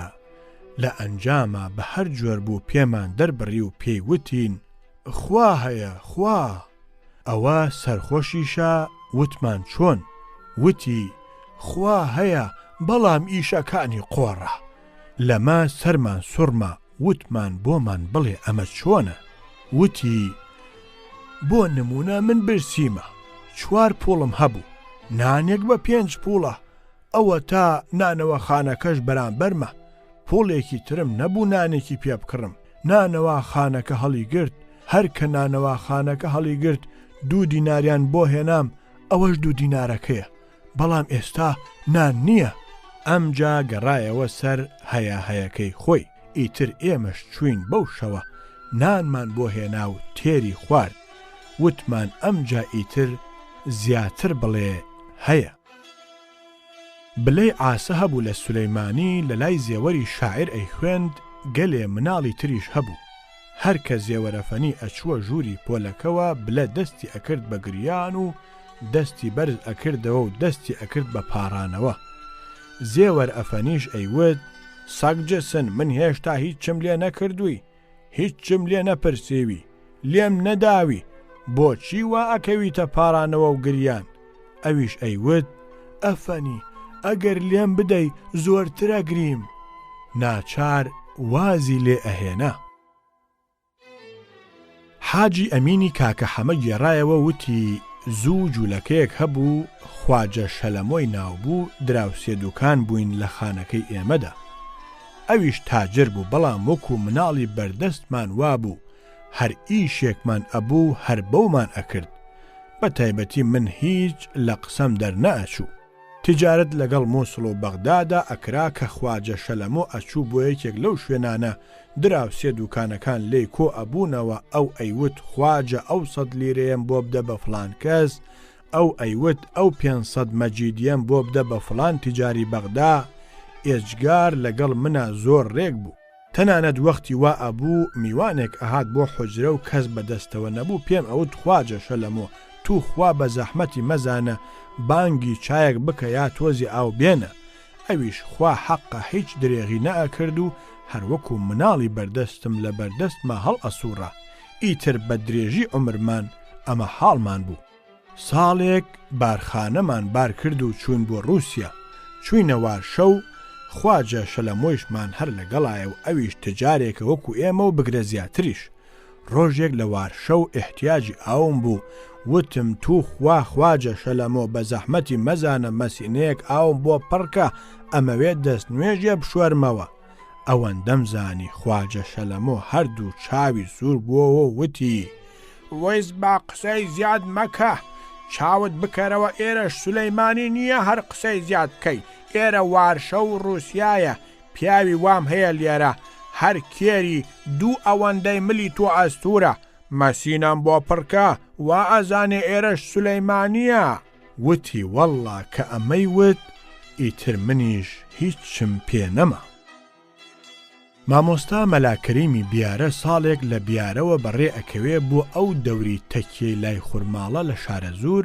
بۆ ناو خزمەکانی کە لە بەرەی قازیان بوون لە ڕێگەدا تووشی قانەعی شاعیر ئەبێ ئەڵێ قانە با بچین بۆ ناو ئەو خزمانە چەند ڕۆژێک لەوێ ڕائەبوێرین و ئەگەڕێینەوە قانەعیش ئەڵێ باشە ئەچن لە ڕاستیدا خزمان دێن بە پیریانەوە و چەند ڕۆژێک لەوێ ئەبن هەر ڕۆژە نیوەڕۆ لە ماڵێک و ئێوارە لە ماڵێک بانگهێشتنیان بۆ ئەکەن قانە ئەڵێ مامۆستا مەلاکەریم هاتی و نەهاتیم بە خۆم و خۆتا تاقی کردووەتەوە تۆ هاتە و من نەهاتمە پێی ئەڵێ چۆن ئەڵێ تۆ دێیت بۆ تەکیە بۆ ناو خزمەکانت ئەوە تا هەموو دەوڵەمەندن هێزە ڕۆن لەلایەکەوە کەوتووە سوێنە پەنیر کڵاشە ئەکا مەڕ و ماڵات خوانەی بڕێ هەر ڕۆژی بە بانگهێشتن لەلایەکەوە دایان بەستوین منیشەچم بۆ ناو خزمەکانم لە کەولۆس هەر لە کلکەی ئاوایی دەرەکەوم سەگەکان دێن بە پیرمەوە ئەوەندە شتیان لەبەر لاتی خزمەکانم لە ئاوایی دەست ناکەوێ لەسەر کەوشە چەکەکانی پێم ئەبێ بە شەڕیان و یەکتری ئەخلوپێننەوە کاتێک کە ئەوان لەو گەرمەی شەڕەدان من خۆم لە دەستیان دەربازەکەم و خۆمەکەم بە ماڵی یەکێ لە خزمەکانمە جا ئەوان حاڵی سەگەکانیان ئەوە بێ ئەبێ حاڵی من چۆن بێ کەوا بوو ڕاستە تۆ هاتە و من نەهاتمە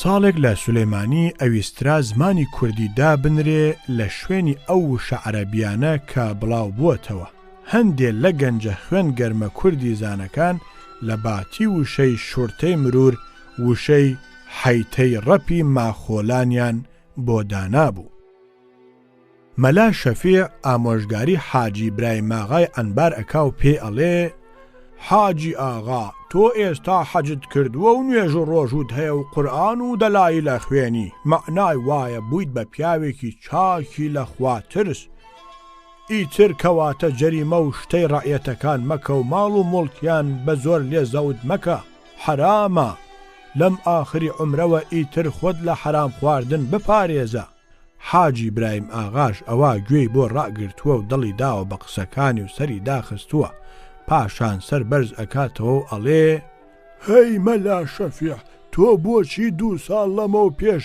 حوشترەکەت بردە دەنگۆزی سەرێ و بۆشیان چاک نەکردی ئەحەی جاو هەبوو لە سولەیمانی ڕۆژێک قەرانێکی پێ ئەبێ ئەچێتە مزگەوتی سەی حەسەن کە ئەچێ بۆ ئاودەستەکە پێی هەڵ ئەنگوێت و قەرانەکەی لێ ئەکەوێ و ئەکەوێتە درزی ئەرزی ئاودەستەکەەوە ئاودەستەکەش تاریک ئەبێ دێت لە دەرەوەی ئاودەستەکە لوت شۆڕ ئەکاتەوە بەسەر ئەرزەکەدا و چاو ورد ئەکاتەوە بۆ قەرانەکە خەڵک بەوێدا تێ ئەپەڕن ئەڵێن ئەحەی جاو ئەوە بۆ چیە گەڕێیت ئەویش ئەڵێ باخوا تاکە تارانیەکەم لێ کەوتووە بۆیە گەڕێم پێی ئەڵێن جاکەوتە کوێ ئەڵێ وەڵا کەوتە درزی ئەرزی ئاودەستەکەوە ئەڵێن جا لێرە چۆن بۆی ئەگەڕێ ئەڵێ سەیری ئەو عەقڵەکەن من لەم ڕووناکیە نایدوەزمەوە ئێستا لەو تاریکیە چۆن ئەیبینمەوە ساڵێکی زوو لە کەرکوو کابرایەکی کورد بیللامانێ فێربوو بوو بە ژنەجوولەکەیەک ڕۆژێکە چێ بۆ لای ژنەکە بۆ ماڵەوە لەو کاتەدا مێردەکەی دێتەوە کە چاوی بەو کارەساتە ئەکەوێ پەلاماری کابرای کووردە ئەدا کابراش پەلاماری ئەو ئەدا و ئەئاڵێن بەیەکە هەندێ جار کابرای کووردە جوولەکەکە ئەخاتە ژێر هەندێ جاریش جوولەکەکە ئەو ئەخاتە ژێر ئەمە ژنەکەش وەستاوە و سەیرەکە جا لەو کاتەدا کە جوولەکە کابرای ئەخستە ژێر ژنەکە ئەیوت ئادەی لێیدا ئەو حیز و دزە دوێنێ فێر بووە ئیمڕۆژ هاتووەتەوە. لەو کاتەدا کە کابرای کووردە جوولەکەکەی ئەنایە ژێر ئەیوت ئادەی لێیدا دەست خۆش خۆی هیچی پێ ناکرێ نایەڵێ خەڵکیش بێن. کابرایەکی جاف لەو وڵاتە گایەکی لێون بوو شوێن نەما بە شوێنیان نەگەڕێ. بەدەم گەڕانەوە ڕێکەوتە ناو دارستانێکی مازوو کوڕ و کچێک لەوێ مازوویان ئەکرد. ئەم ئەوانی دی ئەوان ئەمیان نەدی گوێی لێبوو کچەکە بە کوڕەکەی ئەوت بۆچی ئەوەندە سەیرم ئەکەی؟ کوڕەکەش ئەیوت چاوەکەم هەرچی دنیاە و هەرچی لە دنیاداهەیە لە ناو ئەو چاوە جوانانە تا ئەیبینم. کوت و پڕ کابرا لیان ڕاست بۆ وتی گوی تۆی لێ نەواریە ئابزانە گاکەی من نعبینی لە چاویە دنیا نەما بۆی نەگەڕێم. لەو شارە زورە باران دای کردبووی بەڕەهێڵا هەرخۆشی نەئەکردەوە. کابرایەک هەبوو مارفی ناوبوو بەم بارانە زۆر تەنگاو بوو. هەر ئەیوت ئەمە چییە هەر نایوەڕێتۆ. یەکێکی تر لەوێ بوو وتی مڵکی خۆیەتی چی لێ ئەکا لێ ئەکا. مارفیش وتی برا چی مڵکی خۆیەتی کە هاوین هات هەمووی ئەوێوە مڵکی حامید بەگ و حەسەن بەگ کە زستان هات ئەوێ تووە و مڵکی خوا. حاجی سەعیدی مەلا حەسەنی عەلاف وتی لەگەڵ چەند کەسێکا چوین بۆ ئەو شارە زورە لەو سەر ئاوی موانە دووسێ کەسی شارە زوری ڕاکشابوون لەسەر تەنیشت هیچ گوێیان نەداینێ. وتی منیش وتم ئێستا ئەمانەتان بۆ ئەهێنمە جۆش. وتم ئەرێ برا کەس هەیە لەم ناوەدا پارەی لۆکە وەربگرێ؟ من 6,000 دینارم هێناوە ئەمەوێ دایمەزرێنم بۆ سەلەمی لۆکە. وتی یەکێ لە کابراکان تۆزێ قوت بووەوە وتی ها برا ئێژی چی؟ وتم پارە بە لۆکەدا ئەمەزرێنم. وتی ئەمجا کابرا تەواو ڕاست بووەوە وتی برا بچم دەنگ ئاوایی بدەم؟ هەر ئەمەی وت ڕاست بووەوە. وتی کابرای هاوڕێ دەستی دایە پەلی وتی خوا بتگرێ بۆ کوێ ئەچی گاڵتەت پێەکە. هەر حاجی سەعید گێڕایەوە وتی جارێک ڕەشەی دۆستم لەگەڵ کابرایەکی شارە زوریدا بوو بە دەمەقڕەیان لەسەر حسابات و ڕەشە قسەی بە شارە زوری ئەوت. کابرای شارە زوریش وتی کاکە ڕەشی بۆچی قسەوە شارە زوری ئێژی تۆ ئەوێ هەر مەمنونی شارە زوریوی هەتا 40 ساڵی تری دوای خۆیشت ناوت لە قەید و قیودی حکوومەتە هەر ئەمێنیە. لەو سرە ئافرەتێک هەبوو مناڵی نەئەبوو هیچ شێخ و شەخص و مەلایەک نەما نەچێتە سەری کەڵکی نەبوو. ڕۆژێک دەروێشێکی کەلهۆڕ بە پرچێکی درێژ و باوەشێ پشتێنی سەوز لە پشتا و جامعەت دەعواتێک لە بندەستا ئەچێتە ئەو دێیە بۆ دەروێشی و نوشتەکردنیش بەدەمیەوە. ژنەکە چووە لای و دەردەدڵی خۆی بۆ کرد ئەویش دەمی جامعەت دەعواتەکەی بۆ کردەوە و تۆزێ سەری هێنا و برد و وتی کتێبەکە شتێک ئەفەرمێ لە ڕووم هەڵنایە بێڵیام ئەگینا بە بێشک مناڵت ئەبێ. ئەویش وتی بە قوربانت بم بڵێ قەیدی نییە. دەروێش وتی کتێبەکە ئەفەرموێ ئەبێ نوشتەیەک بنووسم و ئەو نوشتەیە بە ئاڵەتێکی تایبەتی بلامانێ لە شەرمتەوە بیکەم بەو دیوە. هەروەها لە سەرەکەشیەوە هەندێک شت هەیە ئەبێ بینووسم. ئافرەتەکە وتی باشە بە قوربانت بم. کابرا دەستی پێکرد لەو کاتەدا خەریکی ئیش بوو ژنەکە وتی قوربان مادام ئەزیەتەکەت کێشاوە تو خوا با کوڕ بێ. ساڵێک لەو سەردەمەدا کە جۆش و خرۆشێکی کۆڕی ڕابواردن و دڵخۆشی و ئاهەنگ هەبوو لە ناو مەلاکانی هەڵەبجەدا و هەموو بە یەک دڵی ڕایان ئەبوارد ئەیانەویست بچن بۆ هانە سوورە بۆ زیارەتی سەید عەبدوڕەحمان. ڕۆژیش ڕۆژی پێنجشەممە ئەبێ. دیارە شەو ڕۆژی جومعە لە هانە سوورە ئەمێننەوە. شێخ مستەفای موفتی هەڵەبجە ئەڵێ باخوا برا من لەبەر خودبەی سبەینێ ناتوانم بێم. شێخ عەبدولکەریمی ئەحمەد بڕنە ئەڵێ بێ قەزابی شێخ مستەفا خۆ خوتبەی جومعەی بزنی جوولەکە نییە هەر ئەبێ معلوم سەری بڕێ با یەکێکی تر ئەم خوتبەیە بخوێنێ هەستە پێشمان کەوە سەفەرەکەمان لێ تێک مەدە. حاجی شێخ ئیبراهیم هەبوو پیاوێکی مەلای نورانی ڕیشسپی ڕیشی ئەڕژایە سەر ناوکی لە هەموو وڵاتی سوێسنایەتیدا بۆ مەلایەتی و دینداری ناوی دەرکرد بوو. ڕۆژێ پیاوێک لە وڵاتی حەجا ئەچێتە لای پێ ئەڵێ قوربان گوناحێکی گەورەم کردووە نازانم خوا لێم خۆش ئەبێ یان نە. ئەڵێ چییە برا خوا بەڕەحمە غەیری شەریکدانان بۆ ئەو نەبێ لە هەموو شتێکی تر خۆش ئەبێ بیڵێ بزانم چییە؟ ئەڵێ ئاخر قوربان وەڵڵاه لە ڕووم هەڵ نایە بێڵێم. ئەڵێ کوڕم بێڵێ خوا غەفوور و ڕەحیمە. ئەڵێ چوون بۆ ئەو خوارە شەیتان لە خشتەی بردم سەگێکم گا. ئەڵێ جا چۆن نەیگەستی؟ ئەڵێ قوربان ئاخر تۆپی بوو. ئەڵێ جا تۆ ئیشی وات کرد چۆن تەبیعەتت بردی و نەڕشایتەوە؟ ئەڵێ قوربان ئاخر دنیا ڕەمەزان بوو پاش نوێژی جومعە بوو هیچم لە سکا نەما بوو. ئەڵێ جا باشە نەترسای لەوە کە یەکێک بێت بەسەر تاو ئابڕوت بچێ؟ ئەڵێ ناوەڵڵاه قوربان سوچێک بوو لە پاڵ دیواری کەعبەدا کەسی بەسەرەوە نەبوو. حاجی شێخ ئیبراهیم بە سەبرێک دەست ئەبا ڕیشە سپیە نورانیەکەی خۆی ئەگرێ و ئەڵێ ئەم ڕیشەوە قنگی ئەو سەگە تۆپیوە ئەگەر خوا لێت خۆش ببێ دەهەستە بڕۆ. لە زمانی تورکا قسەیەک لە دیاربەکر هەبوو شەوێک لە نیوە شەوە یوزباشیەک لەوێ هەبوو شەشەی ناو بوو ئەچێ تەق تەق ئەدا لە دەروازەی کڵێسە قەشە بە لەرزە لەرز دێت دەرگا ئەکاتەوە سەیر ئەکا ئەمە یوزباشیە. ئەوەندەی تر لەشی دێتە لەرزین ئەڵێ فەرم و وەرە ژوورەوە بزانم ئەمرت چییە؟ یوزباشی بە ڕوویەکی خۆشەوە ئەچێتە ژوورەوە و لە ژوورە بچکۆڵەکەی قەشەدا دائەنیشێ. بەڵام قەشە دڵی لە ڕیشە سپیە جوانەکەی زیاتر ئەکەوێتە تەپەتەپ و جوڵانەوە.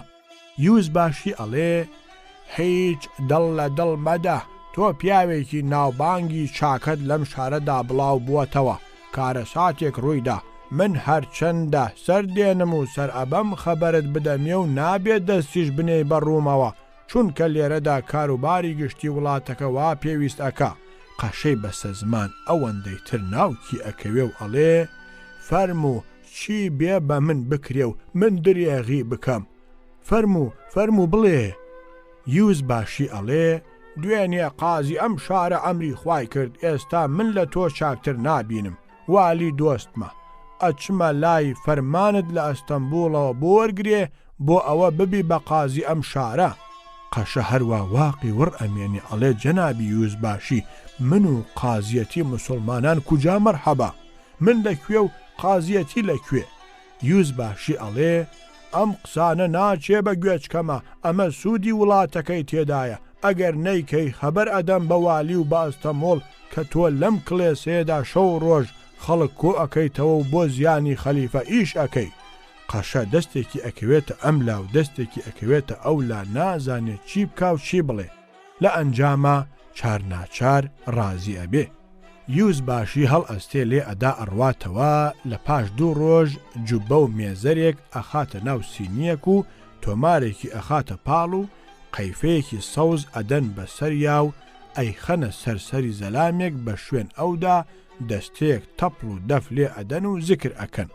لە شوێن ئەوانەوە دەستەیەکی مۆزیقاچی بە خۆیان و مۆزیقاکانیانەوە بەڕێ ئەکەون و یوزباشیشیان لەگەڵایە. ئەم کۆمەڵە بەم جۆرە دێن بۆ بەردەرکی کڵێسە و عالەمی تریش ئەکەونە شوێنیان. قەشە دەرگایان بۆ ئەکاتەوە یوزباشی لە پێشەوە ئەچێتە ژوورەوە قەشە سەیری سینی و دەف و عالەم ئەکا سەری سوڕ ئەمێنێ ئەڵێ ئەمانە چین؟ یوزباشی ئەڵێ ئەو سینیە جوبە و مێزەرەکەی تێدایە لەگەڵ فەرمانی خەلیفەدا کە تۆ بوویت بە قازی ئەم شارە. ئەڵێ ئەم تەپڵ و دەفە چییە؟ ئەڵێ لە پیرۆزی ئێوە کە تۆ جوبە و مێزەرەی قەزاوت لەبەر ئەەکەی ئەمانە تەپڵ و دەف ئەکوتن و زیکر ئەکەن کە خوا قەزاوتت لێ مبارەک بکە. ئەڵێ ئەی ئەو موزیقا و بەزمە چییە؟ پیاوێک بە نەشتەرێکەوە لە ناوەڕاستیان ناوەستاوە ئەڵێ ئەوەش دەستەی خەتەنە سوورانن، ئاخر تۆ کە ئەبی بە قازی مسلمانان ئەبێ خەتەنە بکرێیت. ئەوە دەلاکە ئەو خەتەنەت ئەکاو موزیقاش لێ ئەدرێ بۆ شایەکە و بۆ سەلامەتی سەری خەلیفە کە تۆ خەتەنە کرایت و بوویت بە قازی وڵات و فەرمانت بۆ دەرچوو. قەشە هەروە ئەچێتە تاسۆ و ئەڵێ جەنابی یوزباشی هەمووی قبول ئەکرێ، بەڵام خەتەنەکردنەکە من تازە لەم عمرەدا پێم قبول ناکرێ، ئێستا بۆم دەرکەوت کە مەسەلە چییە؟ هەموو 500 لیرە شکابم ئەیدەمە خزمەت و جەنابیشت ئیتر ئەمری خۆتە. یوزباشیش ئەڵێ ئاخر فەرمانی شاهانە دەرکراوە چۆن ئەبێ؟ قەشە ئەڵێ قوربان با فەرمان بۆ قەشە نەبێ، بۆ شەشە بێ، جەنابت خەتەنەش کراوی هیچ ئەرکێکی تێدا نییە. یوزباشی ئەڵێ باشە لەبەر خاتری تۆ بۆ ئەوە تووشی عەزیەت نەبی خۆم ئەیکەم، بڵێم چی؟ 500 لیرەکە هەڵ ئەگرێ و بەخۆی و بە دەستەکەیەوە ئەگەڕێنەوە. تۆمەز ئەمە یوزباشی پارەی پێویست بوو ئەم کڵاوەی بۆ قەشە دروست کرد.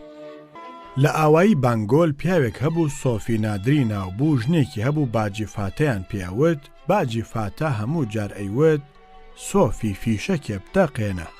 سۆفی دەستیە کرد بە فیشەک تەقاندن، ئەوەندەی فیشەک ئەتەقان هیچ هێزی تیا نەمابوو، هیچی پێ نەما. باجی فاتە دیسان ملی گرتەوە، سۆفی نادر نەیکردە نامەردی، پشتی تێ هەڵکرد و دانیشتە سەر دوا براوەکەی باجی فاتە و تڕێکی ناقۆڵای پیاهێنا.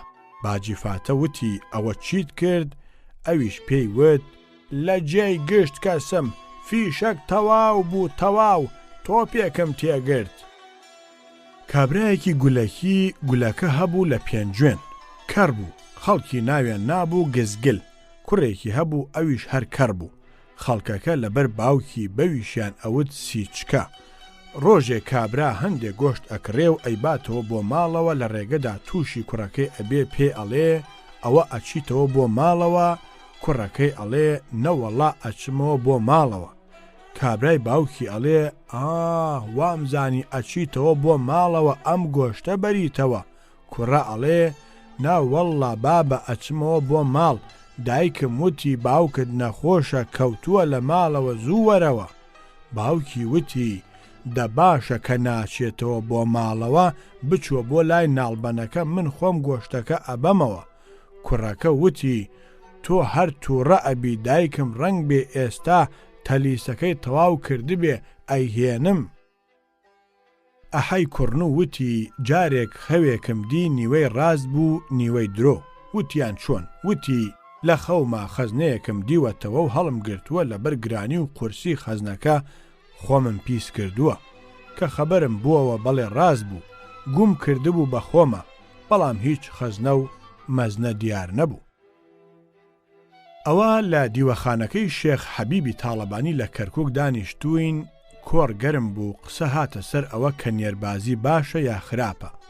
مەلایەکیش لەوێ بوو، ئەویش وتی وەڵڵه بابم لە کتێبا هەیە ئەفەرمێ ئەگەر یەکێ لە دنیادا سواری مناڵێک بێ، لەو دنیا ئەو مناڵە سواری سەرشانی کابرا ئەبێ و ئەبێ بەسەر پردی سیراتدا بیپەڕێنێتەوە.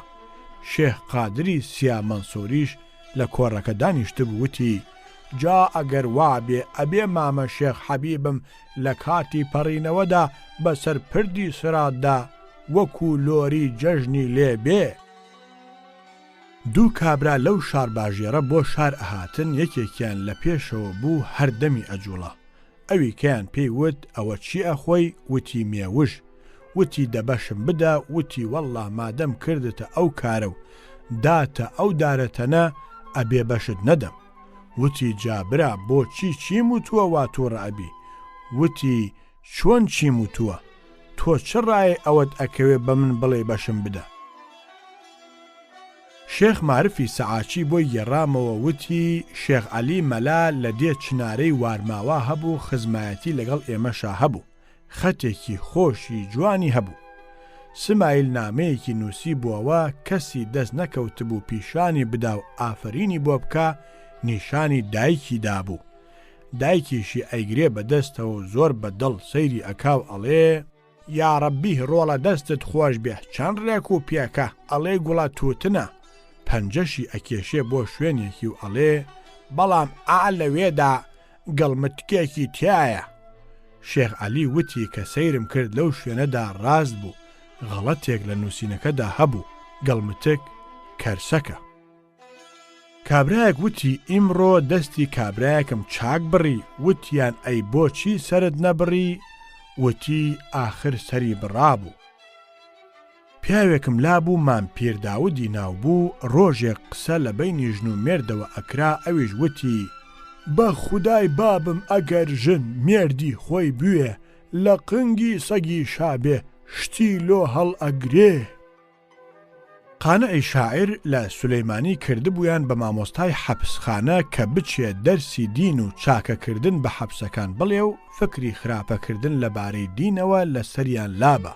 کوڕێکی هەبوو کوتەکی ناوبوو، کوتەک پێ ئەڵێ جابابە تۆ بەو جۆرە وەعز و نەسیحەتیان بکەی ئیتر بەرە حەبسخانەکە چۆڵ ئەبێ و ئیتر تۆش نانت ئەبڕێ.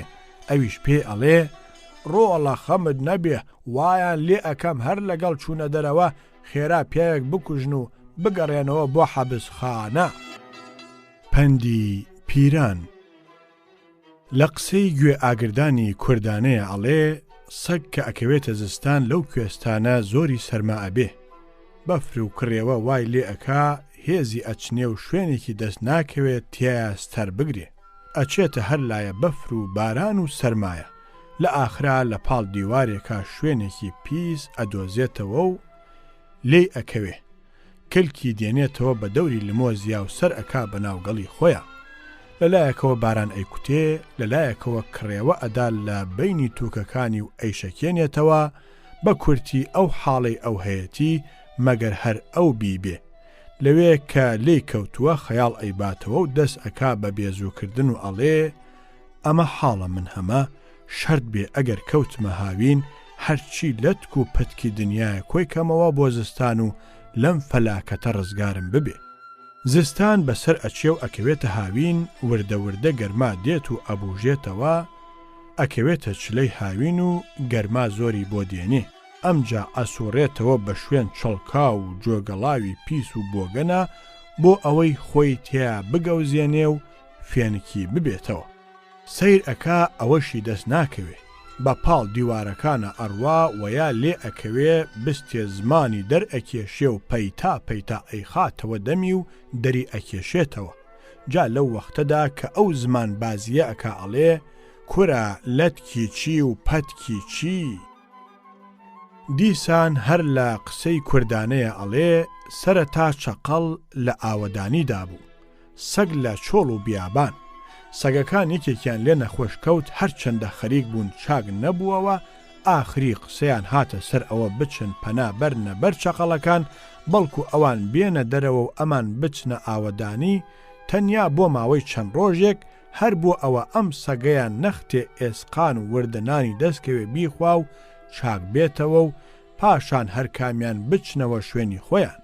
لەسەر ئەم بڕیارە کۆمەڵیان کرد و بەگەل چوونە خزمەت چەقەڵەکان، وتیان وەرن پیاوەتیەکی وامان لەگەڵ بکەن، بە ماوەی چەند ڕۆژێک ڕێگەمان بدەن بینە ئاوەدانیەوە و ئێوەش وەرنە دەرەوە، بەڵکو ئەم نەخۆشە هەژارەمان بەهۆی دا و دەرمانی ئاوەدانیەوە تۆزێ چاک بێتەوە، پاشان دەرئەچین و ئێوەش ئەچنەوە شوێنی خۆتان، بەم ئیشەتان خێرێکی گەورە ئەکەن، نەفسێک لە مردن ڕزگارەکەن.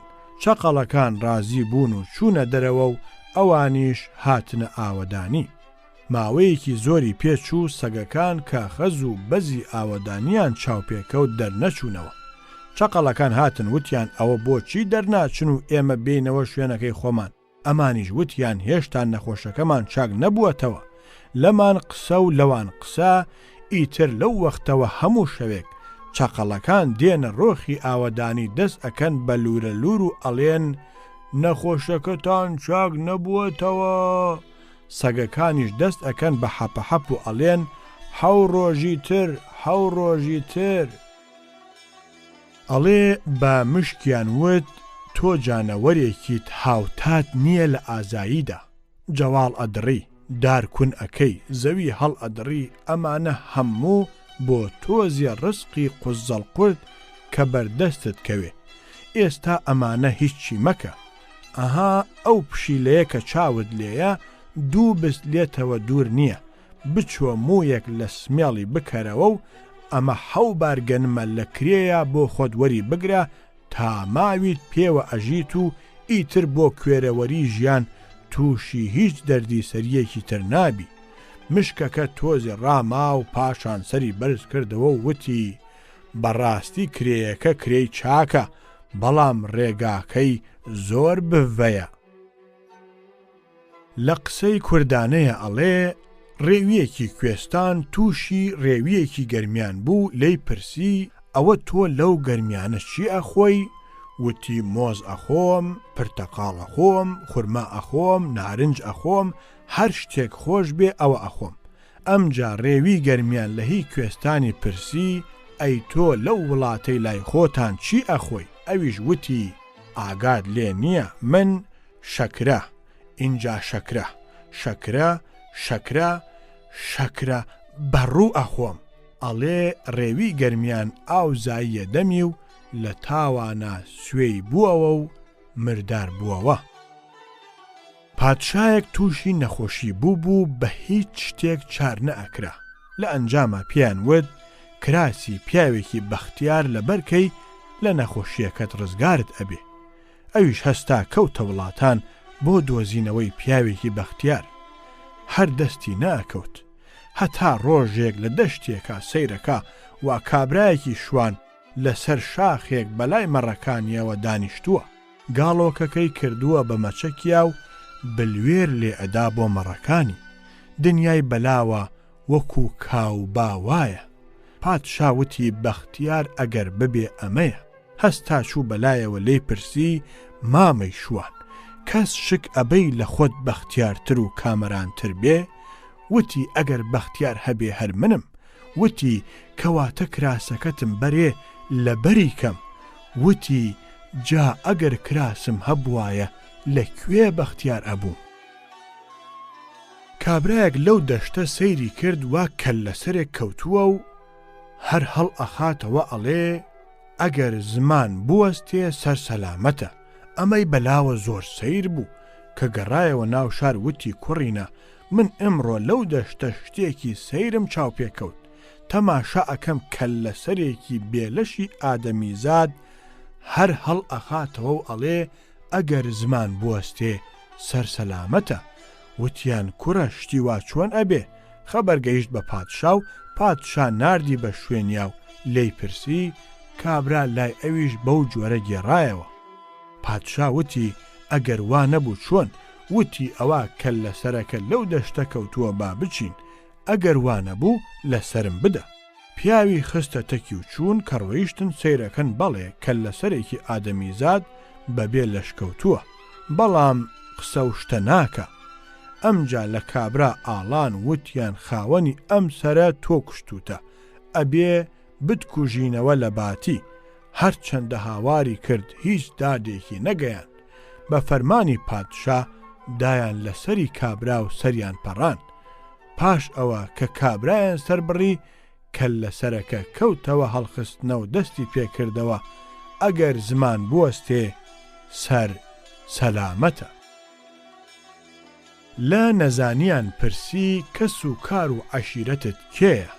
وتی من خۆم ناوم شەڕە، باوکم ناوی جەورە و دایکم ناوی گوناه، براکەم زۆرداری و خوشکەکەم دووبەرەکیە، حەسادەت مامە و زەبوونی خاڵمە، هەژاری کوڕمە و تەمەڵی و بێکارەی کچم، وێرانە و وێرانی نیشتیمانمە و خزم و کەسوکاریشم دیلی و ژێردەستەی و پیشەم خزمەتکردنی دوژمن و سەرمایەشم دەرد و ئازارە، هاتو چۆکردنم کوشتن و بڕین و ماڵیشم تاریشیە، خۆراکم پاشماوەی خەڵک و خەوم بێهۆشیە، بێداریم مردنە، ڕۆژم ڕەشە، شەوم بەندیە، درا و پارەم کیسەی ستەمکارانە، ئەگەر بمداتێ پیاوێکی نان بدە و سەخیە، ئەگەر نەشیدا پیاوێکی عادل و بەدادە، دیارە منیش بەندەی ئەو کەسانم.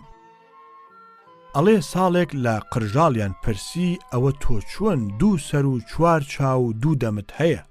بە هەردوو بارە ئەچی بە ڕێگەدا و لە هەردوو سەری شەوە گاز ئەگری وتی برا ئەوە ئێوە نایزانن من لێم دێت ئێوە لێتان نایە من پێم ئەکەوێ ئێوە پێتان ناکەوێ ئەڵێ سەگ کە ڕوو ئەکاتە گورگ ئەوە ڕێو ئەتڕێ لێیان پرسی وەڕینت لە چی و تڕینت لە چی وتی کە ئەوەڕم گورگ ئەترسێنم کە ئەتڕم خۆم ئەترسم